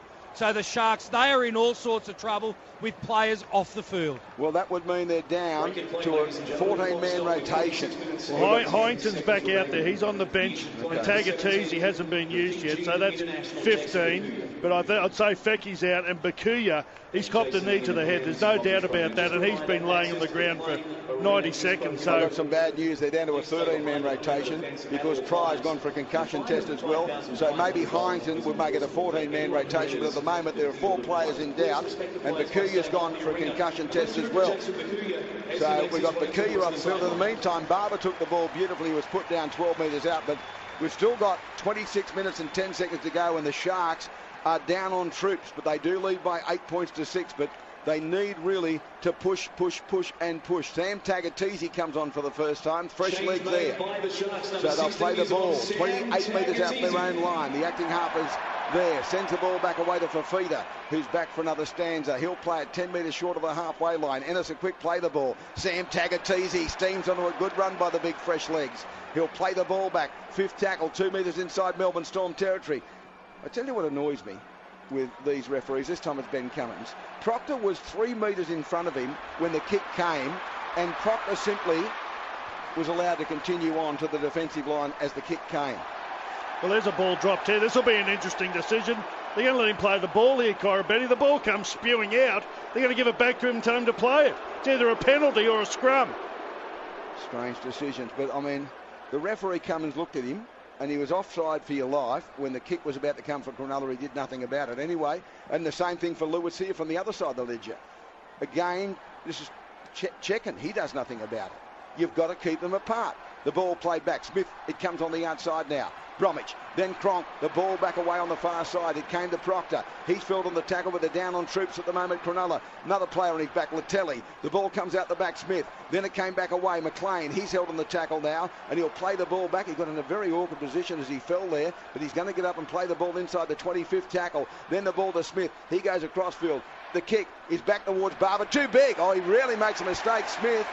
But he did this time. It's gone straight out of the dead ball line. 7-tackle restart coming the way of Cronulla, and Barber is going to give the ball straight back to Bird, and Bird takes them on. Oh, the tougher it is, the more Bird likes it. Hyington's warming up on the touchline, so they are down to a 14-man rotation at the moment. Becky's coming back out of the tunnel as well. He might be all right. Good run here from Jared Beale. Great run from him there. These backs are doing a fantastic job. Here's the other one. Valentine Holmes up the middle of the ruck. They're in there giving their guts for their side. Fecky's got more tape on his left knee than Kadushi. It's the old New Zealand pacer. He's limping despite going for a concussion test. They'll play the ball 33 metres out from the goal line now. The acting half is Ennis. The ball comes to Sam Tagatese. He's beaten one, beat two. He's put down on the tackle now. Well, that's almost certainly a penalty, but the referee allows play to continue. They flopped on him after he'd already been tackled. Now Maloney, that was a forward pass to Graham. Some of the refereeing is dubious at best here. They'll play the ball back. At the moment, it hasn't impacted the impact on the game. Maloney's going to kick. It's coming down near the goal line. They go high for it. It's been touched and knocked on. It's been knocked on by Green. It'll be a scrum feed to Cronulla, 10 metres out from the goal line. 8-6, the Sharks lead the way for Accor Hotels. And we have 23 and a half to go. Piggy Riddell is down on the touchline. He's there right now for Spitwater. Yeah, well, the Sharks, they've got him back under pressure, don't they? The Melbourne Storm. A nice kick again from James Maloney. Luke Lewis going through for the football. Chase Blair went up for it for the Melbourne Storm, but they get another chance here, the Sharks. They get another chance to extend that lead, only leading 8 points to 6. Anyway, the scrum will pack down. This is a most important passage of play here. I'm going the blind here. I mean, you've got Bird and Valentine Holmes.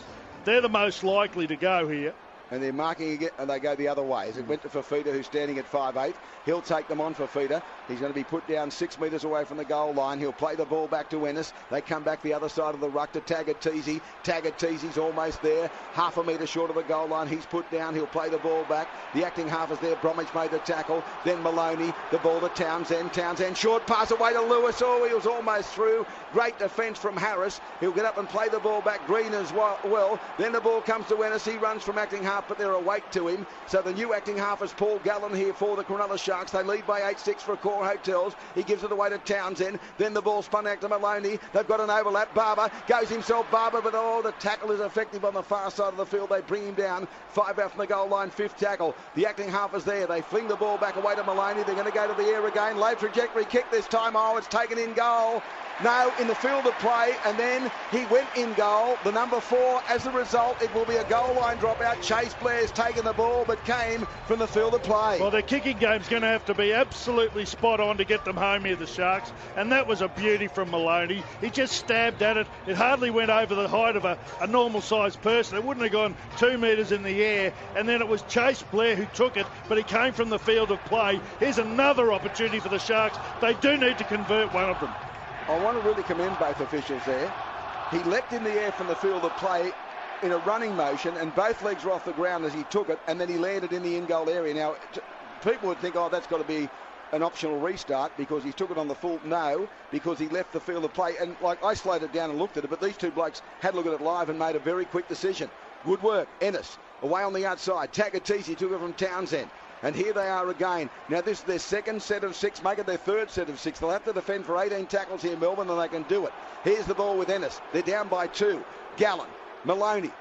Oh, short ball, which was almost forward, but flat. They said play on it. It went to Graham's chest. They'll play the ball back to Ennis now, Cronulla. Back it comes to Gallen. Gallen goes straight and hard. He's 5 short of the goal line. He'll play the ball back to Ennis again. Quick play the ball. Ennis had to get away from him. He spun the ball out wide. The ball came to Graham. Graham's going to kick the ball, and he shouldn't have kicked it. He should have passed it. And they've surrendered possession to Melbourne. That can lose grand finals. I said before, Ray, the kicking game's got to be spot on. That's exactly what they didn't need. That's where they need someone like Fafita hitting the ruck. Close to the ruck, he can just steam over the top. Now the Melbourne Storm trying to get out of their territory. Their 2 wingers have been fantastic for them in this area. They have indeed. Now Pryor's back on the bench with Hyington, so they're back to a 15-man rotation. Fecky's there, but I don't know how effective Fecky will be.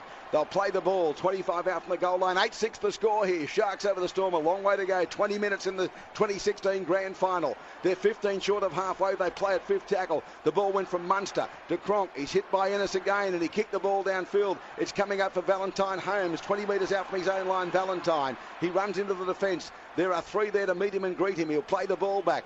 The acting half is there. One of them was Christian Welsh, who's on the field, and jumper number 16. Now the ball to Jack Bird. He just loves this. Look at him go into the defence before he's put down the tackle of Chase Blair. Quick play the ball. Blindside Barber. Barber scurries back on the inside. Beat them. Still going Barber. He gets towards the 30 and he's dropped down in the tackle by Harris from behind. Tohu Harris got him. Jack Bird's the acting half. The ball goes to Gallen. On the outside, Maloney. Short pass away to Graham. He's filled on the tackle. That'll be the 4th. 9 out from the goal line of Melbourne. Plays it to Ennis. They'll come back the other way. Tagatisi. He goes into the defence. He's 10 metres out from the goal line. 5th tackle. He'll play the ball back to Ennis. Where's the kicker? It's Maloney. He spins it out wide. It's gone back away. And Latelli has kicked the ball, lost it, and then it's claimed by Melbourne. Play on, said the referee. He'll play it a metre out from the goal line. Latelli playing on that left wing. Oh, yeah. Vunivalu did a wonderful job there. Firstly, he stopped the ball from going between his legs and then dived on it. The Melbourne Storm trying to get the ball out of their own territory. Sharkies aiming up defensively here now. They've got a few extra.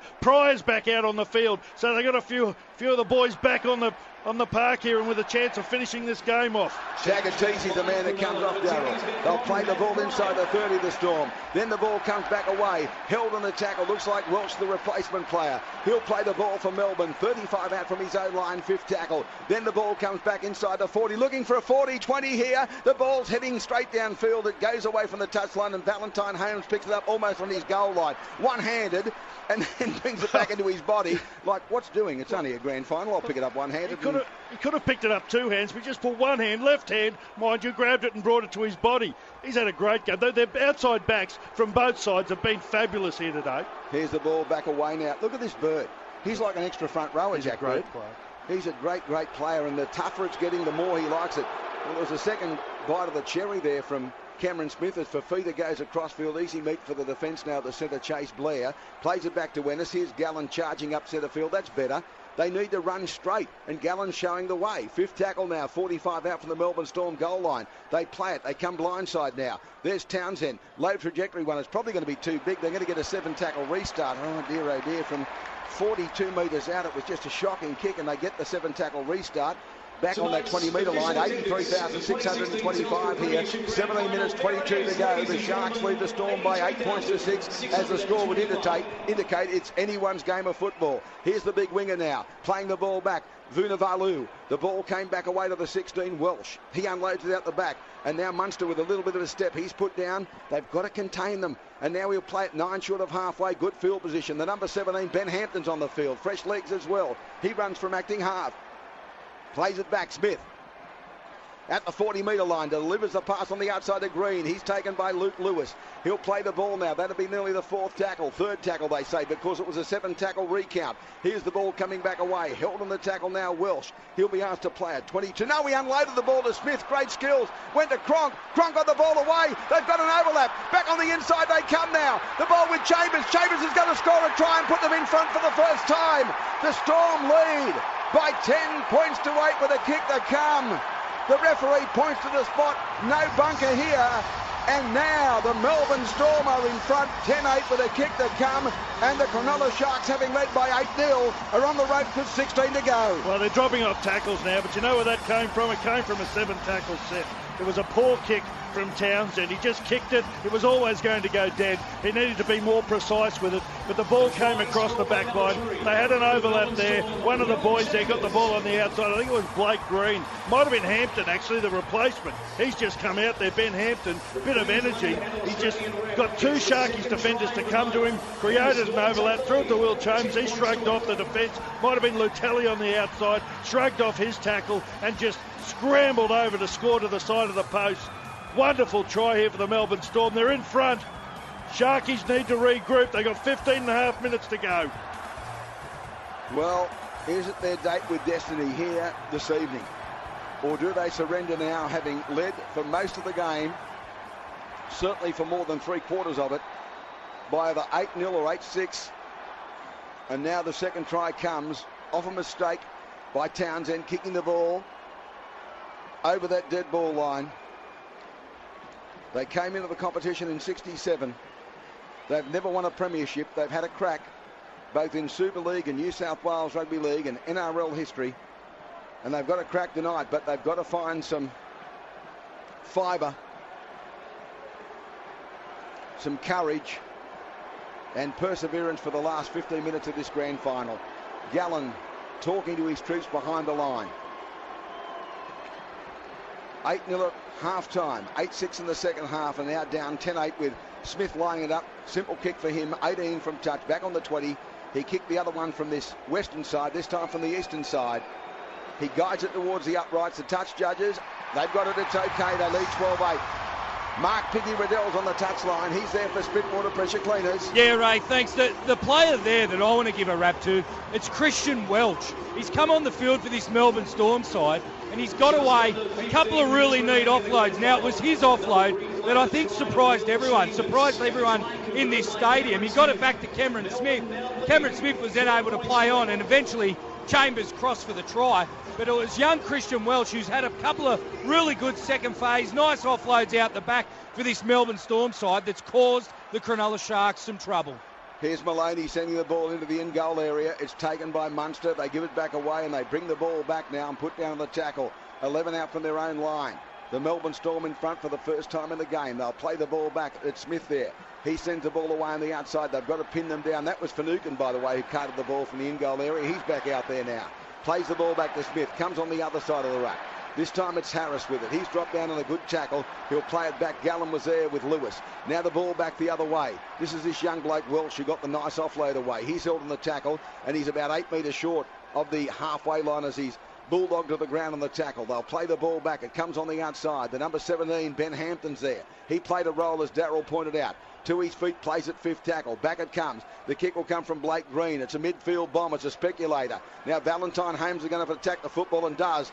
And nonchalantly takes the ball in full flight and then is dumped on the back by Chase Blair. He'll play the ball back now. Here's Jack Bird. He wants a grand final victory. He storms onto the ball 11 metres short of halfway. It's 12-8. The Storm lead the way with 13 to go. Should have been a penalty, and it is. Had to be. Well, they wouldn't let the bloke get up and play the ball. And eventually the crowd ironically cheers. And this is great field position. Great field position. from that fifth tackle kick. And they're 40 metres out as Townsend finds touch. That's from the Melbourne Storm line. They've got to strike back straight away. The ball comes away on the outside to Gallen. And Christian Wolf launches himself like an Exocet missile and brings the Cronulla captain down. Ennis out the back to Maloney. Maloney cut out pass to Fafita. Fafita trying to bounce away from two and got to the 30 before he's put down on the tackle, lurking out wide there. He'll play the ball back. Latelli back to Pryor. Pryor goes at them. He's inside the 20 by a metre or so. Here's their chance, Cronulla, to edge back and share the lead possibly, or take the lead. Maloney sees a gap, it closes. He's 10 metres out when he's taken by Smith and put down on the ground. He'll play the ball back now. The other tackler is Hampton. The acting half is Ennis. Out the back it comes now. The ball with Lewis. Lewis turns it back on the inside to Barber. He circles around, gave it back to Townsend. Townsend straightens up. He's put down on the tackle, the little fella. Fifth tackle, 12 metres out from the goal line. They'll go to the air, you'd imagine. Where's Maloney? Left-hand side. Hello, is this a penalty? It's a high tackle here. That's what he's indicating. It's a penalty. 6 more tackles. The young bloke Townsend is down, so it's a penalty. You're right, Darryl. It is a penalty right in front of the post. Let's have a look here.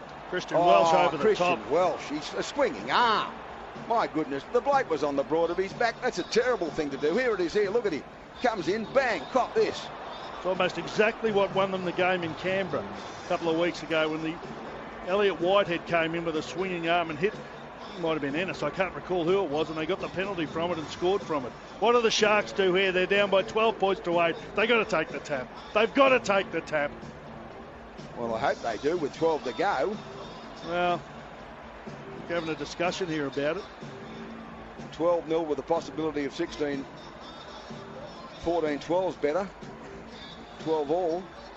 Anyway, he's being assessed by the trainer. And he's okay. He's quite coherent, and he's talking to the trainer and saying, I'm okay, I'll go on, Chad Townsend. So the penalty is directly in front. What's Maloney talking about? Kick for touch. And he puts it into touch about 12 metres out. Kicks it straight across field from where the penalty was in centre field to the western touch line. Here they are, Lewis. He'll take the tap, he takes it. He gives it to Jack Bird. Jack Bird takes the tackle of Green and held there 10 metres out and make it 8 metres. He struggled free. He'll play the ball back now to Ennis for Cronulla. They're down at the moment by that 12-8 scoreline to Melbourne. The ball comes on the outside to Gallen. He's 8 metres away. There's exactly 11 minutes, 37 seconds left in this game of rugby league, the NRL Grand Final for 2016. Now the ball out the back. It came to Maloney, then to Barber. Barber's got to skip back the other way, but he's going to succumb to the tackle. That was because Pryor had overrun the ball and they were left in no man's land.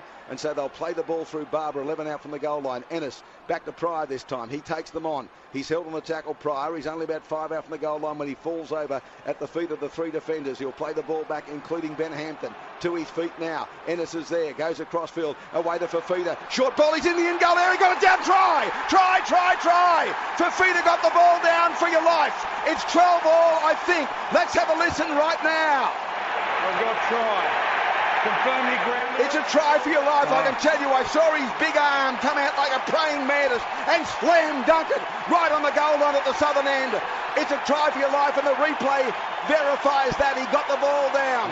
There it is right now. They tried to get the ball away from him, but down he came, and he gets it down now. You bet he did. It's a try for your life. It's 12 all with a kick to come. They're going to go back to the lead by 14 points to 12. What am I looking at again? He gets the ball down. I've seen it 3 times. Well, I would say they've got to be looking at a reason to disallow this. He's never ever lost control of the ball. Somehow he's got it in one hand, one arm. There's Melbourne players everywhere trying to knock it out. He gets it down. Why are they looking? Here they come. They're going to say try.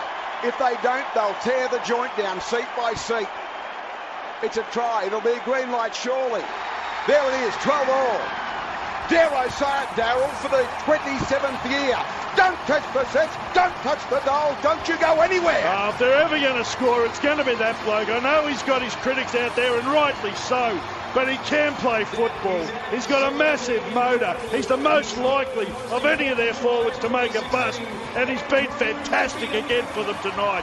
Can he deliver a grand final for the Sharks? There's 10.5 minutes to go. The kick in front from James Maloney will put them in front by 14 points to 12. I hope they don't go into their shell. I hope they try to score points.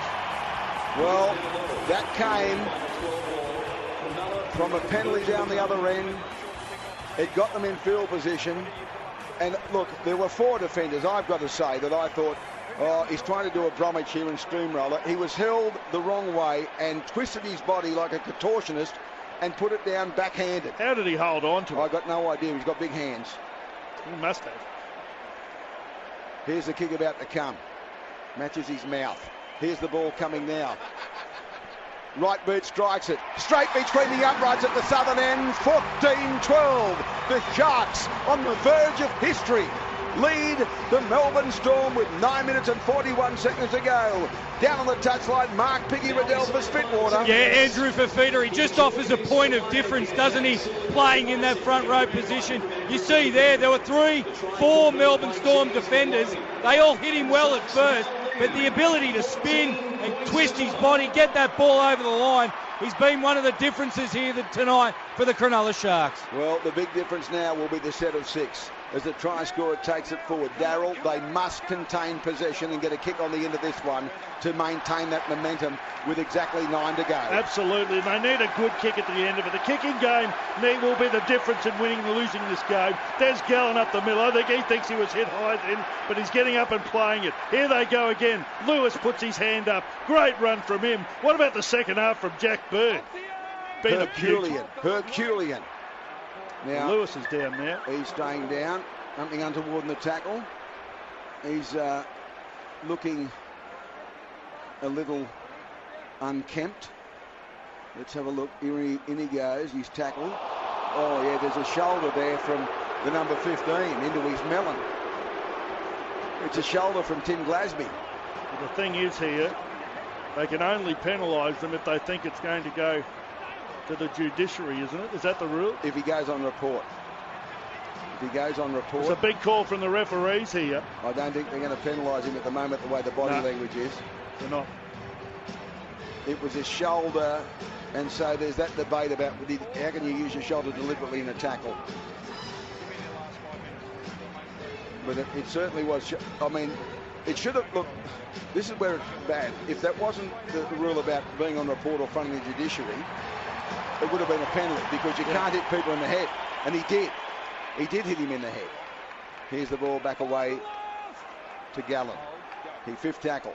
It comes back to Maloney. He sets himself with a kick. It's not his best kick. It came at the side of his boot, and it's going to be taken immediately by Corabetti, who goes on the attack through centre field. Oh, there's a good tackle by Ennis. He just put his body on the line, Ennis. He said, look, I'll be the road bump. You try and get over me. Here's the ball back away to the other wing 3/4. Vunivalu.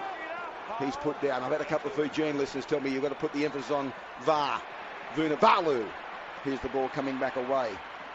But, of course, here's the ball being played back. Comes on the outside. And taken back to the days of Noah Nandruku with an N. Yes. A silent N, like Nandi Airport. Here's the ball coming across from Smith on the outside. Oh, that was almost a forward pass to Harris. He's put down. 14-12 the score for Accor Hotels. 5th tackle.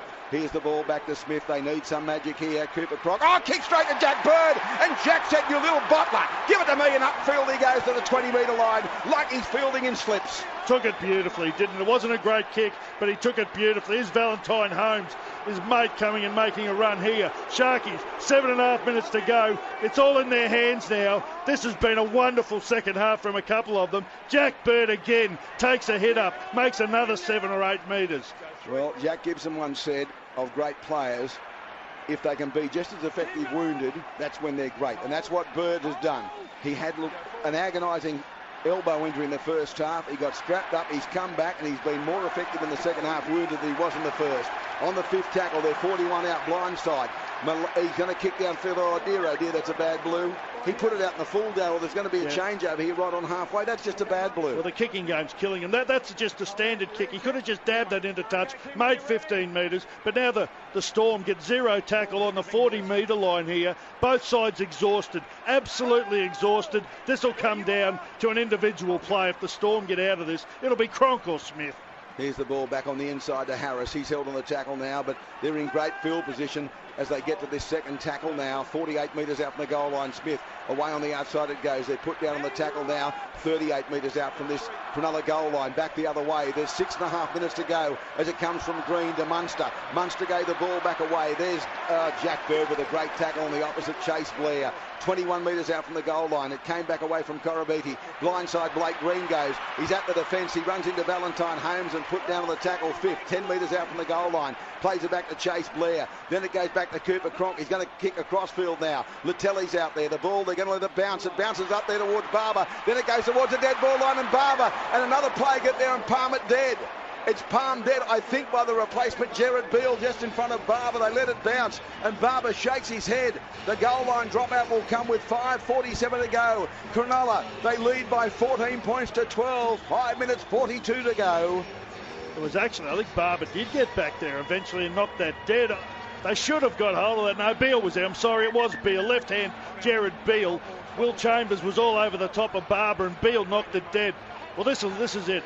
Gallen's still blowing up at referee, checking about various things here. There's 16 seconds to go on the shot clock, but he's called it off. He's called time off. 5 minutes 33 to go for the Sharkies to hold on and win their first ever premiership. Now, they're wasting a bit more time because he's not happy with the football. He said, we've got a problem with the football here, so he's going to go to the football box and swap it. It's like an esky full of footballs. Well, exactly right. That's what it is, without a lid. You've got to make use of all things here. We're an environmentally friendly atmosphere at the ANZ Stadium. Esky's become ball carriers as the ball goes down there. Oh, bounces away from Blake Green. They've got it on the wrong side of halfway as they give the ball back away. And McLean goes forward now before being put down the tackle, Jordan McLean. But there's defence there. He's put down right on halfway, so that's good field position for Cronulla as the ball comes back away. And this time it's Jesse Bromwich, 41 metres out. Hello, he's lost the ball. He's lost the ball. He has lost the ball. It's a scrum feed to Cronulla. 8 metres short of halfway with 5 minutes and 1 second to go. Oh, what a big call this is from the referee here. I think it's Cummins made the call, but it was Bromwich who makes very few mistakes going forward here. They've called time off here. There's 4 minutes and 50 to go. There were hands and arms everywhere on that. I think he did just drop it, you know. Lost it between his legs. Scrum feed to the Sharks. Like a game of tunnel ball that went between his legs. Well, this is where they need a kicking game. They need to control the ball for 5 tackles and then put an attacking kick in, or a kick where Melbourne have to be deep in their own territory here. Well, the first thing they've got to do is hang on for 5 tackles. That's the first. I'll worry about the kick in about a minute and a half as the ball comes back away with Lewis. He's 45 out from the goal line as Pryor comes off and Bakuya comes back. The acting half is there. Comes to Gallen. A try here wins them the grand final, their first since 1967 when they entered the New South Wales Rugby League with the Penrith Panthers. Here's the ball, Maloney. He goes straight through. He's dropped down 25 metres out from the goal line, just off centre field. They'll play the ball back now. The acting half is there. Comes to Townsend. Turns it back onto Bakuya. Back in the field. He's put down 5th tackle, 19 out. This is the kick you were talking about, Darryl. Ennis. He looks to the other side. Goes to Maloney. Maloney holds it up. Oh, he's tackled. They didn't get to the kick. It's a changeover. Well, the only thing about this has happened a bit in the last 5 or 6 weeks, but they're going to trust their defence here. At least it's not a 7-tackle set. They're wasting time here by holding the ball. We've got 3 minutes and 50 seconds to go. The Sharkies need to defend for 2 sets as though their life depends on it. And their life probably would. Here's the ball coming away on the outside, and straight and hard goes McLean, but that's a barnstorming run up over the 30. He'll play the ball quickly. Sloppy play the ball. They let him get away with it. Blake Green, Harris with it now. Towards halfway, Bakuya gets in his way and brings him down. 3 minutes 32 to go. Melbourne, can they conjure some magic? Going across field now is the centre 3/4 Chase Blair. Or Will Chambers, I should say. Pushed away from 1-2, then he filled on the tackle. He'll play the ball back as Bakuya got to him. Cameron Smith, he goes back the other side. The ball goes to Blake on one knee. Then to Harris. Harris runs into Lewis. Bounced away from him. He's still going, Harris. He's going to give the ball some air. He got it back away to Chambers. He's mad. He's on the other side of the field now. He's everywhere. He's ubiquitous. He kicks downfield. The ball comes back. He picked it up. He picked it up. And he's put down on a tackle. How did he do that? It's the 5th tackle. Somehow they thought it was going into touch. Jared Beale let it go. It's Melbourne. Last tackle. 2:54 to go. They go wide with it now. Comes to Smith. Smith away on the outside. It goes back away. Lewis. They missed him at the first attempt. Blair. He gave the ball back to Munster. He goes to the blind side. Munster. He steps away from them. Still the 5th tackle. He runs back to the 20. They're going to wait for him to come to them. Got it to Cronk. Cronk goes. They've got an overlap. They've got 3 on 2, 3 on 1 actually. Back on the inside, it comes to the winger. He's kicked the ball. It's going to go dead. That could be the grand final. Vuna Valu has kicked the ball over the dead ball line. 7 tackle restart. Oh, Darryl, pinch me, I'm dreaming. Oh, well, he put the kick in there. Will Chambers, he had a player unmarked. He had Cronk unmarked on the inside. Didn't see him. Didn't throw it to him. Somehow, 1-on-1, Barber made the tackle on Chambers.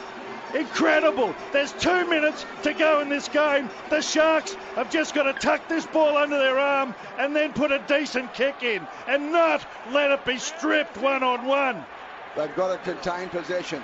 Here's Fafita, the hero. Will he be the villain? He takes the tackle now. He's almost at the 40-metre line. Ennis, he'll go from acting half. It goes on the blind side now. Looks like they're plenty with it. He's put down the tackle short of halfway. 1:37 between Cronulla and a piece of rugby league history. Their first premiership. Almost willing them. 83,000 fans here to boggle them from the Shire. They'll play the ball that comes on the outside to Gallen. 1:25 to go. That's the 4th tackle now. They'll play it to the next. It comes to Bakuya again. He gets towards the 30. He's put down the tackle now. 26 metres out, 5th tackle. They need the kick of a lifetime here where they target the touchline. Comes away to Townsend. He kicks it into touch. He kicks it into touch with 1 minute and 5 seconds to go. Now the Melbourne Storm have to marshal the troops. They will have about 50 seconds remaining by the time the referee signals time off. He's calling them back to the mark. They're not on the mark. There's 54 seconds to go. 53, 52, and he signals time off at 50 seconds remaining. Darryl, they're on the cusp of history. Cronulla, they lead the score 14-12 for Accor Hotels in a 2016 NRL Grand Final. Can the boys from Cronulla, the Sutherland Shire, do it? Look at the fans. They're all on their feet here. They know 50 seconds to glory. Here's the ball spun wide now. Goes out and Maloney puts his body on the line in front of Will Chambers and brings him down. He'll play the ball back with 39 seconds to go. It goes to the wing 3/4 from the far side. He'll play the ball back. The acting half is there. It is this time Corabini who was in centre field. Then the ball goes out the back to Blake Green. They've got 3 on 2 as it came to Munster. Munster flicked it out the back as he fell. He gave it to the 17, Ben Hampton. Then the ball goes the other way. McLean goes straight and hard. There's 17 seconds to go, Darryl. 16 seconds to go. 14-12. 2 more tackles. They win their first ever grand final. Cooper Cronk away on the outside of the big winger. He's down the touchline. It comes back on the inside. Breathing tackles now. He goes Vunivalu. He's put down. He gave the ball out the back. It's going away on the outside. The ball came back away. It comes on the inside to Hampton. He threw the ball back away to Smith. Smith goes. He gave the ball to there to Cronk. They're never beaten. Cronk. It goes on the outside to Vunivalu. He's put down. That's the grand final. Cronulla have created history. They won their first ever competition. They came into the comp 50 years ago, and tonight the Cronulla Sharks have created history. They beat the Melbourne Storm in dramatic circumstances by 14 points to 12, and by the Larry Dooley, aren't I happy to be here to see it? Me too. They deserve it. They won 15 in a row in this competition. That's not easy to do. Have a look at the blokes on the ground here. Melbourne blokes everywhere. Congratulations to them. What a finish from them. What about the last 20 seconds? It was incredible. There were Sharks players going everywhere, but there were Melbourne blokes as well. And in the end, you know who it was who stopped them? Was Jack Bird on the other side of the field. He made the tackle. I think on Corabini or Vunivalu. Vunivalu. Anyway, it was enough to win him a comp. Well done, Flano, and congratulations, Paul Gallen, and all of them. Well done indeed. Yes, congratulations. Cronulla have created history, ladies and gentlemen. And I think Jack Bird did enough in the second half to grab the Clark Churchill medal from James Maloney, particularly with that last tackle. And Joey Johns grabbing hold of his mate Paul Gallen. We've got Mark Piggy Riddell out there as well. Piggy's take it away, and after you come back from the break, Mark Levy will take over. I'm going home to be there tomorrow morning at 9 o'clock. And thanks, Ray. I'm down here with Andrew Fafita. Drew. Well, someone might have pulled the cord out on Piggy there, I think. Well, let's sing it, Ray. Too so near the word. Okay, we'll try Piggy there, Piggy this time. Yeah, you got me, Ray. Right, go for your life, Ray, Piggy, very Ray, noisy. Down here with Jack Bird. Birdie, tell me what you're going through, mate. How you feel? Unbelievable, mate. Well, mate, I just can't can't say anything, mate. We might leave Jack Bird there with those profanities. I think we know how he feels. I think we know how he feels. Jack Bird, look at the scenes downstairs, Daryl. They're in tears. They've waited a lifetime for this, the Cronulla Shark supporters. Sing it with them, Daryl. The boys in the black, white and blue. Oh, it's fantastic.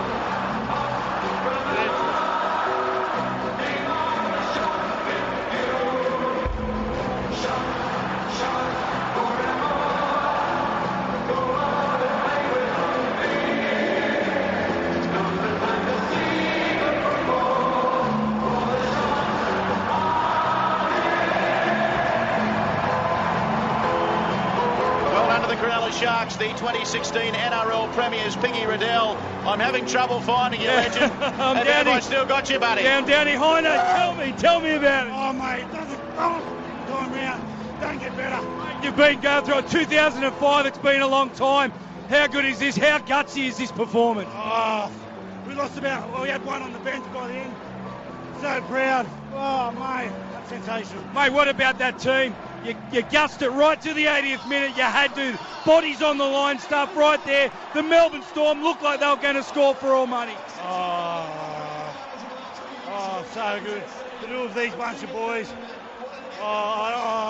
What about the coach, Heino? What about the coach, Shane Flanagan? He's a lunatic. He'd be off his head. He can't be. Oh, mate. So good. We're so pumped for Cronulla. Look at all the supporters.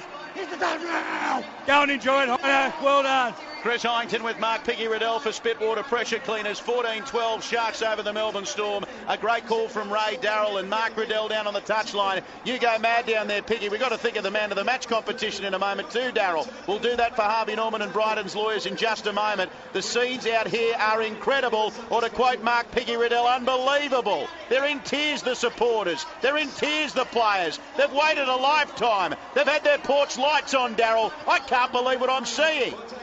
Well, it's fantastic, isn't it? And congratulations to them. Have a look at the fans still here. I know at the end of a grand final, most people hang around to see the presentation, but I reckon there's still 75,000 people here. Why would you leave if you're a Cronulla supporter? You wouldn't leave. This has never happened before. And you have got a fantastic team here. Just looking at Michael Ennis running off here. His last game, and what a game he had. Fantastic he was. He certainly did. I've got you, Piggy. You get in there and grab someone if you can, legend. And we'll come back downstairs to you. I think you've got Shane Flanagan. Downy with the coach. How good's that, Flano? How good is it, mate? Oh, mate, I'm still numb. I don't really believe it. And, you know, even the last tackle of the game, they could have scored, you know. Yeah, it's just a dream, you know, an absolute dream. Hey, what about those boys? And you spoke about the last tackle of the game. Now, this went right down to the last play of the game. The Melbourne Storm, they never went away. Yeah, you know, they're a champion team. You know, I reckon they've been the best team for the last 10 years, you know. But, you know, my boys are just so tough and resilient and had that inner belief, you know. What about it, mate? What about it? You're the premiership winning coach, first ever for the Cronulla Sharks. Yeah, they'll never be able to take that away from us. You know, the first one. Oh, mate, I'm just so happy for all the supporters. You know, the amount of support this week has just been ridiculous, you know. The Shire has gone off, and I'm tipping it might go off tonight. Mate, congratulations from everyone at 2GB, Flano. You've been great. Well done, mate. Thanks, Piggy. Yeah, they deserve it, and considering that he served a 12-month suspension out of the game, Shane Flanagan, he came back bigger and better than ever. And look what he's done. He's won the Cronulla Sharks a premiership as coach. The first premiership winning coach at Cronulla and the first premiership winning side. They tried it 3 times, they couldn't do it, and they've come through to the NRL Grand Final in 2016. Have a look at the black, white and blue. Up Cronulla, around ANZ Stadium, that crowd of 83,000. It does not get any better than this. Piggy Riddell still down there with all the Cronulla Sharks players. He'll try and grab a word with the captain and a few other ones, but they're all embracing. Piggy, have you seen anything like this before? Mate, it's been great. I'm down here with Wade Graham. I spoke with Wade after last week's game and saw how happy he was. Mate, this is 100 times better. Hey, what about it? Have a look at the crowd. Mate, they've been waiting 50 years. They're taking it home tonight. Mate, 8-0 up. The Melbourne Storm came right back at you. I've spoken to a lot of your boys. The 80th minute, the last play of the game, you never gave up. No, mate, we knew Melbourne, a classy team.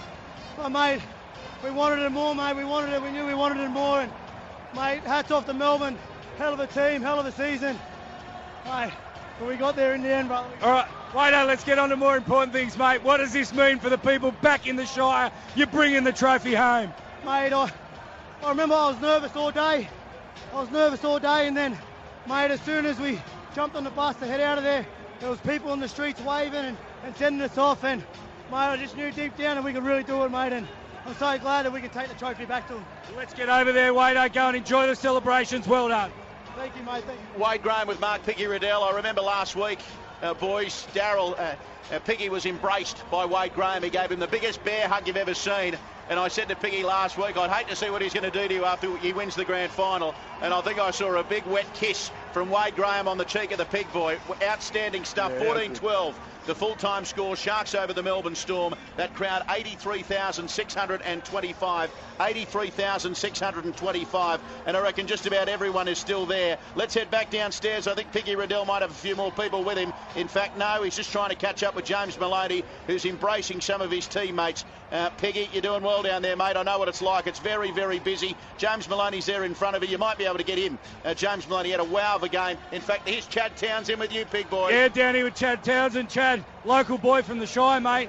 Must make it even more special. Mate, it's unbelievable. You know, these Shire people have been waiting 50 years for this, and to be in the team that's, you know, brought home the first one, it's something special. I'll never forget it.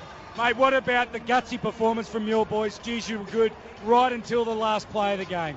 Yeah, mate, that's it. You know, we knew this Melbourne team were going to beat themselves, and they tested us right to the 80th minute. Our boys hung in there at the very end. You know, there was some itchy moments there in the 79th minute, but, you know, we were good enough to hold them out, and now it's party time in the Shire. Mate, how good is it? I just spoke with your coach, I spoke with Wade Graham, just how proud you are. You're going to be the boys that brought home the trophy for the first ever time for the Cronulla Sutherland Sharks. Mate, it's something I'll never forget for the rest of my life. I'm so stoked to be a part of this team, and like you said, to bring it home the first team, you know, I'm super pumped. Well, Chad, it's going to be something that the Cronulla fans will never forget, mate. You're the first premiership winning side for Cronulla. Well done. Thanks, mate. Chad Townsend, 2 weeks ago, he was hooked by the coach. He bounced back in a big way last week against the North Queensland Cowboys, and he's had a great game of rugby league. Fantastic performance by the Cronulla Sharks. We'll get to the man of the match competition in just a moment, Daryl, for Harvey Norman and Bryden's lawyers. I think you're just going through a couple of players now. I'm just thinking about it. I want to have a good think about this because it's tough. It is tough. We'll do that in a moment. When you hear them be for the first three callers through on the 2GB prize line, 1300 722 873, 1300 722 873. We'll take the first three callers through once you hear the three players. Daryl's just sorting them out right now. Just trying to find Piggy. I keep losing you down there, mate. There are people everywhere. You got me? I'm here. Yes, I'm here. I'm down here with now a two-time premiership winning player, Lukey Lewis. Mate, you must be stoked. Mate, I'm absolutely over there. I just can't believe it. I just hope I don't wake up tomorrow and think we're still going to play, mate.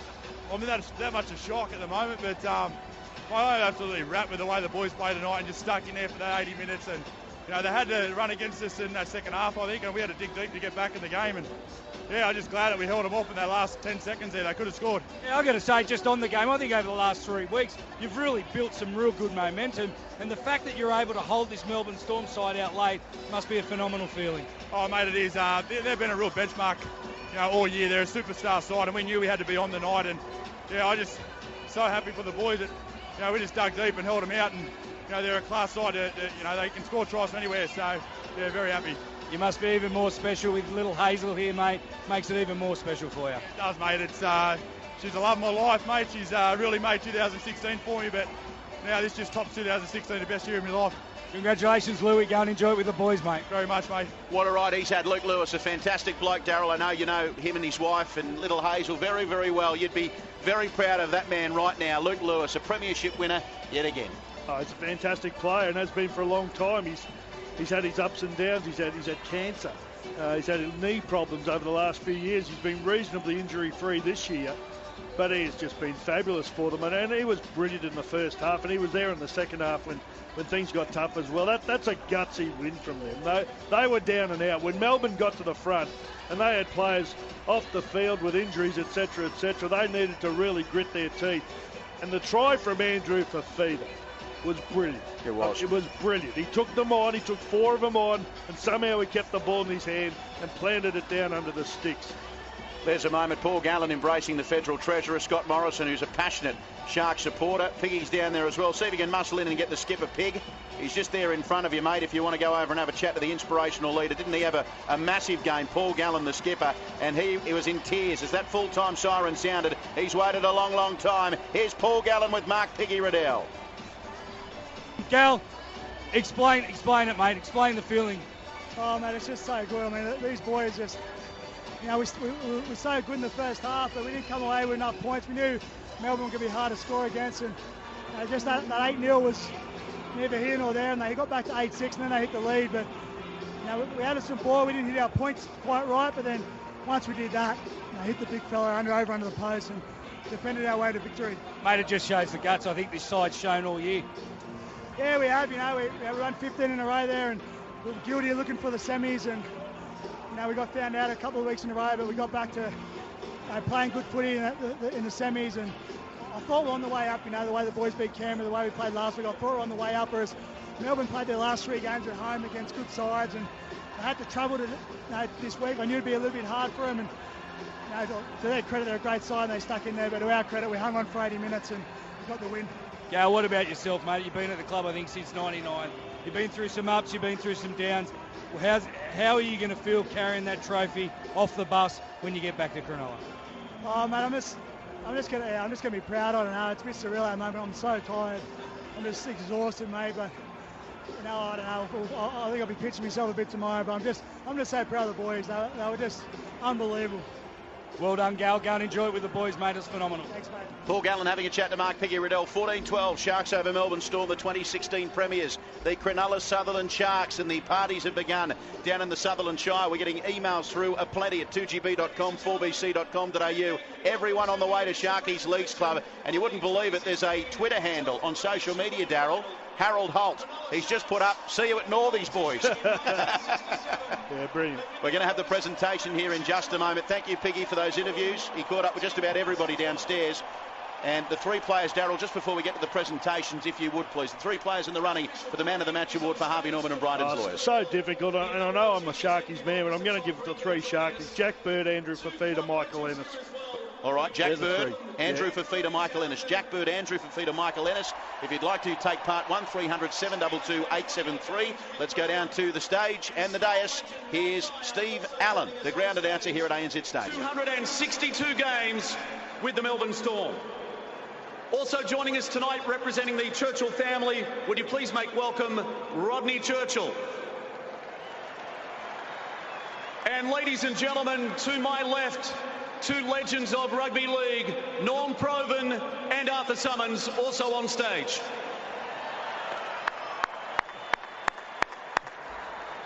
Also tonight at ground level, John Grant is with us, the chairman of the ARLC, and Joe Pollard joining us, Chief Marketing Officer and Group Executive Media from our partner Telstra, and we thank them for joining us for tonight's ceremony. Well, the man of the match, ladies and gentlemen, receives the Clive Churchill Medal, and in 2016, it goes to the back rower from the Sharks, Luke Lewis. What a year he's had, Luke Lewis. The high fives from his teammates as he makes his way to the stage. The Clive Churchill medalist for 2016. Piggy Riddell just caught up with him. It's a prestigious award in rugby league, voted on by the selectors, including our very own Bob Fulton.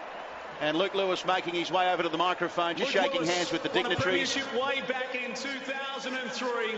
He gets another one tonight, ladies and gentlemen. I don't think he can believe it. Here's Luke Lewis, the Clive Churchill medalist for 2016. Absolutely sensational, mate. Well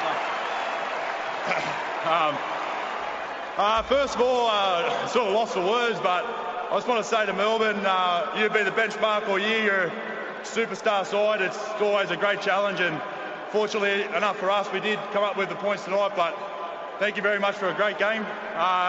Just to my boys, this year ain't possible if it weren't for you boys, so I love you all.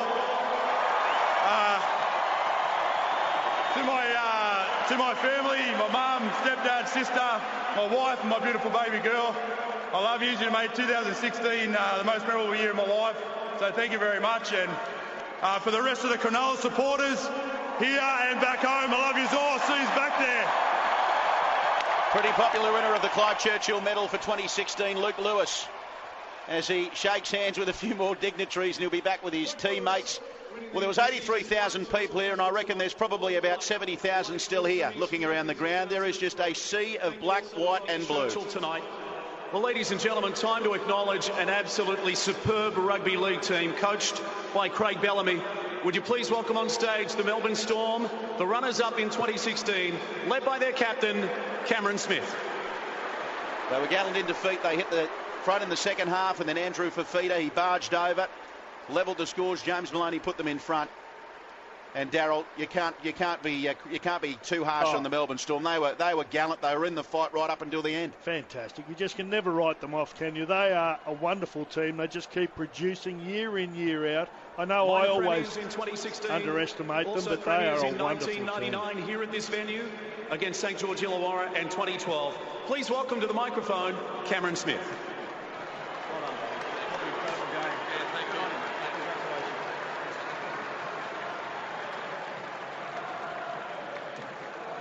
Yeah, firstly, can I give a massive congratulations to Shane, Paul and the Cronulla Sharks on a wonderful match. Guys, you've had a fantastic year, and you deserve that premiership trophy. Hope you enjoy that one, so thanks for the game.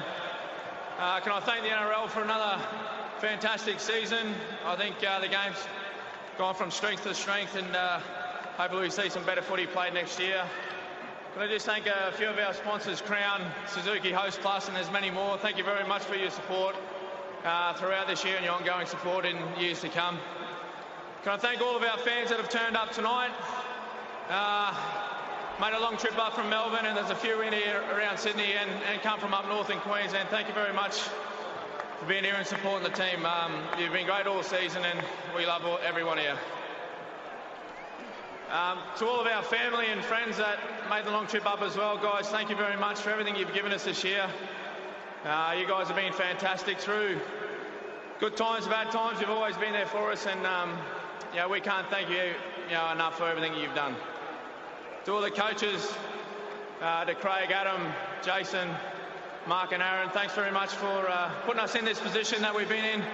Another grand final. It's been a great year for the club. Unfortunately, we just couldn't get the win tonight, so thank you, guys. And to our boys, been a pretty tough start to the year, but hey, we pushed through it, boys, and we got there.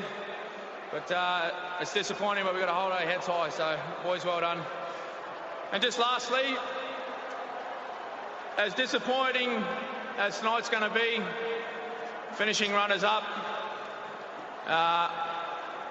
on behalf of the entire Melbourne Storm Footy Club, I'd just like to congratulate the Cronulla Sharks, their club, all the fans.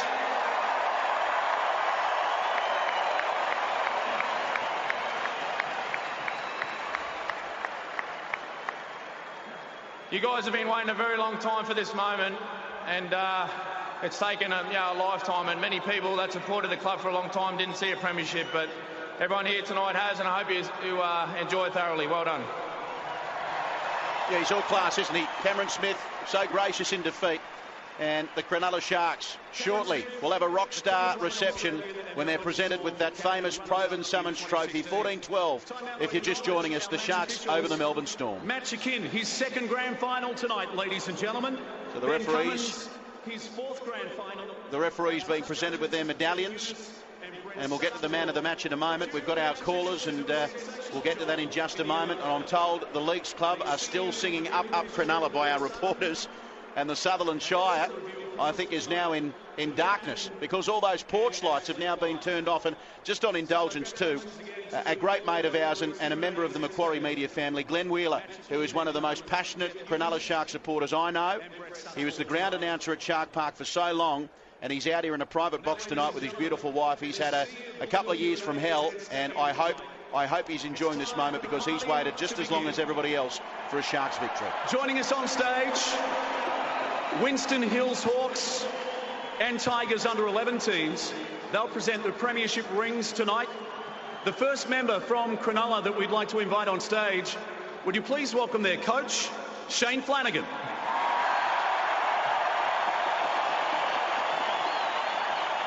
I don't think Shane Flanagan will be buying a beer or a coffee for the next 12 months. He's the saviour in the Shire. I'm not buying him. Oh, come on, Darryl. He's your mate. Shane Flanagan up onto the stage right now, shaking hands with Todd Greenberg, the NRL boss. A couple of the other dignitaries. Andrew Ettinghausen, I've just seen a photo from when the full-time siren sounded. He was sobbing. It's a video of him sobbing on the sideline. It means so much to him, a Cronulla Sharks legend. And Shane Flanagan. He doesn't want to say anything, Shane. He's going to leave this one up to the captain, I think.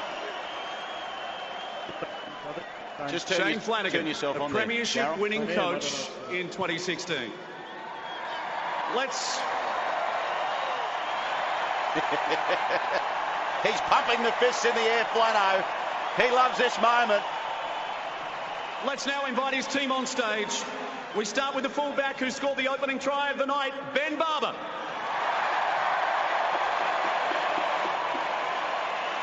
Hasn't he turned around his life? The fullback, a former Dally M winner. We remember all the drama that he went through off the field, and he made a comment in the press this week about just wanting to get his head right. And Shane Flanagan's the man that is responsible for Ben Barber playing the football that we've come to know from the fullback. He's had a remarkable season. David Morrow, I'll bring you in. You've watched plenty of football, but the Cronulla Sharks, they've waited a long time for this, and they deserve to soak up every minute of it. Oh, I remember their first ever, when they first came into the comp, Penrith and Cronulla, and I have waited a long time. I actually went to both the 73 and 78 Grand Final, so I remember the heartache that they went through, especially 78 when, they were possibly the better team in the first game. And, it's just one of those things that has eluded them for so long, but it means so much for so many. A lot of people don't remember, of course. I know I'll be a bit indulgent here, but my great mate Warren Ryan played in the very first game that Cronulla played when they defeated East 11-5 at the Sydney Sports Ground. Has he always had a soft spot for them? Oh, I think he has, but Warren played for so many clubs and coached so many. He's pretty diplomatic about it, but I think he has got a soft spot for him. There's Jack Bird. He's the new Chris Horrington of Grand Finals. And on a serious note, for those people who weren't happy with the offensive language, we cut short that interview, so my apologies on his behalf. He was obviously caught in the moment and just didn't realise he was being interviewed. Obviously we probably did, but he just couldn't control the naughty words, so our apologies. But anyway, you've heard it in the past, but Jack Bird, the interview cut short. Just while these players are being introduced to the crowd and receiving their grand final rings, Darryl, we've got our callers for the man of the match competition. Robert from Ingleburn chose Jack Bird. Barry from Canberra chose Andrew Fafita. Barry from Canberra, Andrew Fafita. Ross from Padstow, Michael Ennis. Darryl Broman, who's your man of the match for Harvey Norman and Bryden's Lawyers? I've just had a look at the stats here. I've got to give it to Andrew Fafita. He scored the winning try. He had 23 runs, 191 metres, the most of any Cronulla Shark player. In fact, the most of any player on the field. He had 9 tackle breaks. 9. No one does that. 42 tackles, and he scored the try that won them the game. Yeah. Andrew Fafita. All right, so Andrew Fafita. Barry from Canberra, you chose Andrew Fafita. He is the continuous cool team's man of the match in the grand final. Thanks to Bryden's Lawyers and Harvey Norman. That player's won a $200 Harvey Norman gift voucher. And you, Barry, have won $150 from our good friends at Bryden's Lawyers. The name you know, the lawyers you can trust. And that is the man of the match competition for season 2016. I was going to say stay listening for our next game, but that won't come around for another 6 months. Anyway, force of habit. 14-12. Cronulla over Melbourne. They had 57% of the possession in the end, the Cronulla Sharks. Andrew Fafita with the match-winning try. James Maloney, he put them in front in the end to win them the game 14 points to 12. And they withstood the onslaught from the Melbourne Storm. Luke Lewis, if you're just joining us, this is the Clive Churchill medalist. Andrew Fafita, our man of the match for Harvey Norman and Bryden's Lawyers. And Footy Tab picked the score on 14 points to 12, $129.50. $129.50 on Cronulla 14, Melbourne 12. And that official crowd, 83,625. 83,625. Here's Andrew Fafita. I think the crowd knows who the man of the match was. That's not taking anything away from Luke Lewis. He was big, wasn't he? Oh, he was enormous. He's got a motor. He is a player. And let's not forget that try, and Ray described it perfectly. He was like a contortionist, the way he got himself over the line. He had to twist his body, Darryl, and then outstretch like a praying mantis and slam the ball down on the goal line. He had the ball exactly right. He just had it in one hand. There were people everywhere trying to do it. Here's Michael Ennis. What about his career? What about the finish to the career for this bloke? Doesn't get any better than this for Michael Ennis, his last game of NRL. For those who watch him in rugby league, they say, oh, he's Ennis the Menace. But I can tell you from the people who know him, and we've had a bit to do with him on the continuous call team, he's one of the nicest blokes you'll meet. And congratulations to him. He finishes his NRL career a premiership winner. The number 9 for the Cronulla Sharks, and hasn't he been Canterbury's loss turning into Cronulla's game? Second premiership ring. He was here in 2010. Ladies and gentlemen, in the front row, Matt Pryor. What about the year this bloke's had, Darryl? Matt Pryor. Has he won two grand finals now, Matt Pryor? He won with the Dragons. He's had a fantastic season. I mean, very understated, Matt Pryor. He was great for probably the opening 10 or 12 rounds. Went off a little bit, but his semi-final performances were brilliant. His first half was great tonight. Premiership winner way back in 2003. Tonight he got the Clyde Churchill medal. What a season for this man. Please welcome back to the stage, Luke Lewis.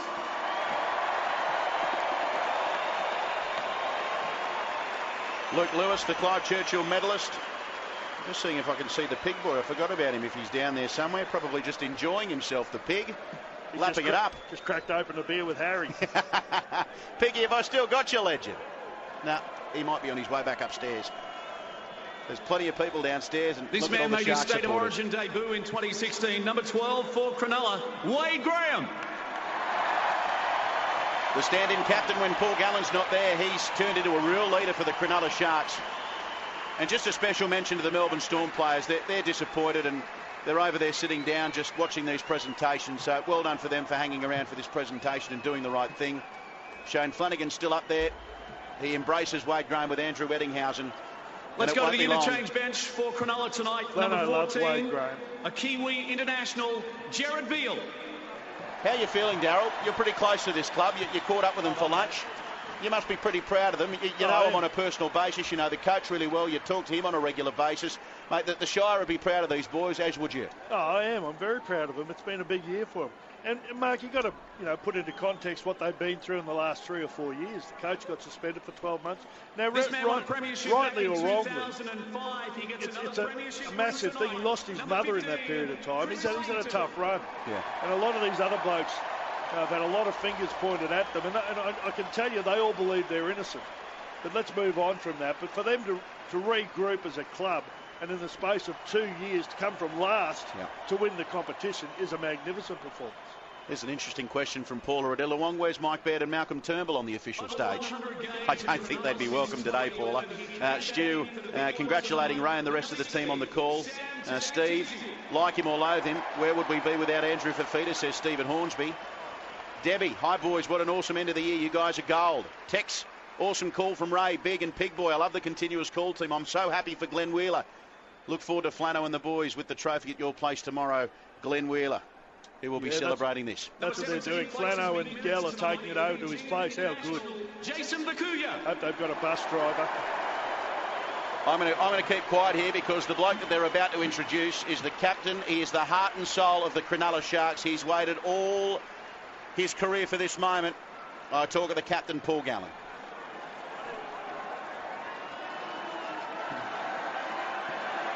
They're already cheering. They know who's coming. Last but certainly not least, this man signed to the Sharks in 1999, made his first grade debut way back in 2001. His first grand final appearance tonight, the captain of Cronulla.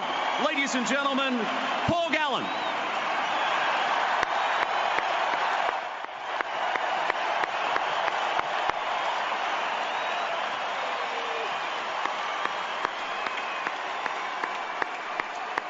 We have to say farewell in a couple of minutes. We'll hopefully get as much as we can of Paul Gallen here on the stage, about to receive the Provan Summons Trophy. 14-12, Sharks over the Melbourne Storm. Here's the skipper, Paul Gallen.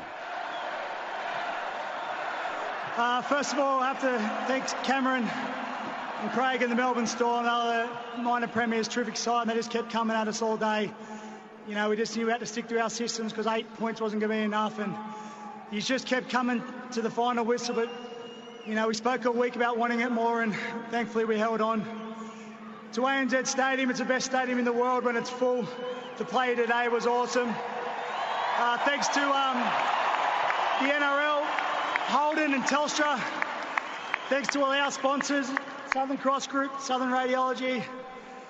Martech, the Infinity Group, and anyone else I've forgotten, thank you very much. To our boys, all our coaching staff, Flano, Pricey, all the medical staff. Look, I won't mention you all individually, you all know who you are. Thanks very much for the year. We worked our backside off since last November. To all the boys, best bunch of blokes. We just played for each other all year, and tonight we hung in there, and I'm just so proud of you. That absolutely unreal. To all you fans, you've waited 50 years for this. Can't thank you enough. To all you former players, blokes like E.T., guys who busted their backsides for the club and never quite got to enjoy this. I hope you enjoy it. And to all you people back in the Shire, turn your porch lights off because we're coming home with a trophy. If that doesn't give you goosebumps, I don't know what will. Paul Gallen, the captain of the Cronulla Sharks. Half a century in the making. Paul Gallen and Shane Flanagan will now receive the trophy from two men who made rugby league the greatest game of all, Norm Provan and Arthur Summons. Cronulla premiers in 2016. Paul Gallen lifts the Provan Summons trophy above his head. They're the premiers, they're the champions for 2016. The Melbourne Storm, Daryl Broman, congratulations to you, Sharkies. Thanks for a great year. We'll talk to you over the summer months and then again in 2017. See you, mate. See you next week. And to Mark Piggy Riddell, job well done. To David Morrow, thank you very much. To our techs, to the rest of the team, to Ray, to Bob, to Finchy, who was with us, Aaron Molan, David Riccio, Billy McGee, Mark Braybrook, Warren Boland, Tony Curry, Sean Timmins, Mark Gasney, to all of our off-the-air stuff, to Luke Davis, to Nick Fergus, tireless workers behind the scenes, and I haven't got time to get everyone in. To all the emailers and to all the listeners, thank you for your support in season 2016. It's been one hell of a ride.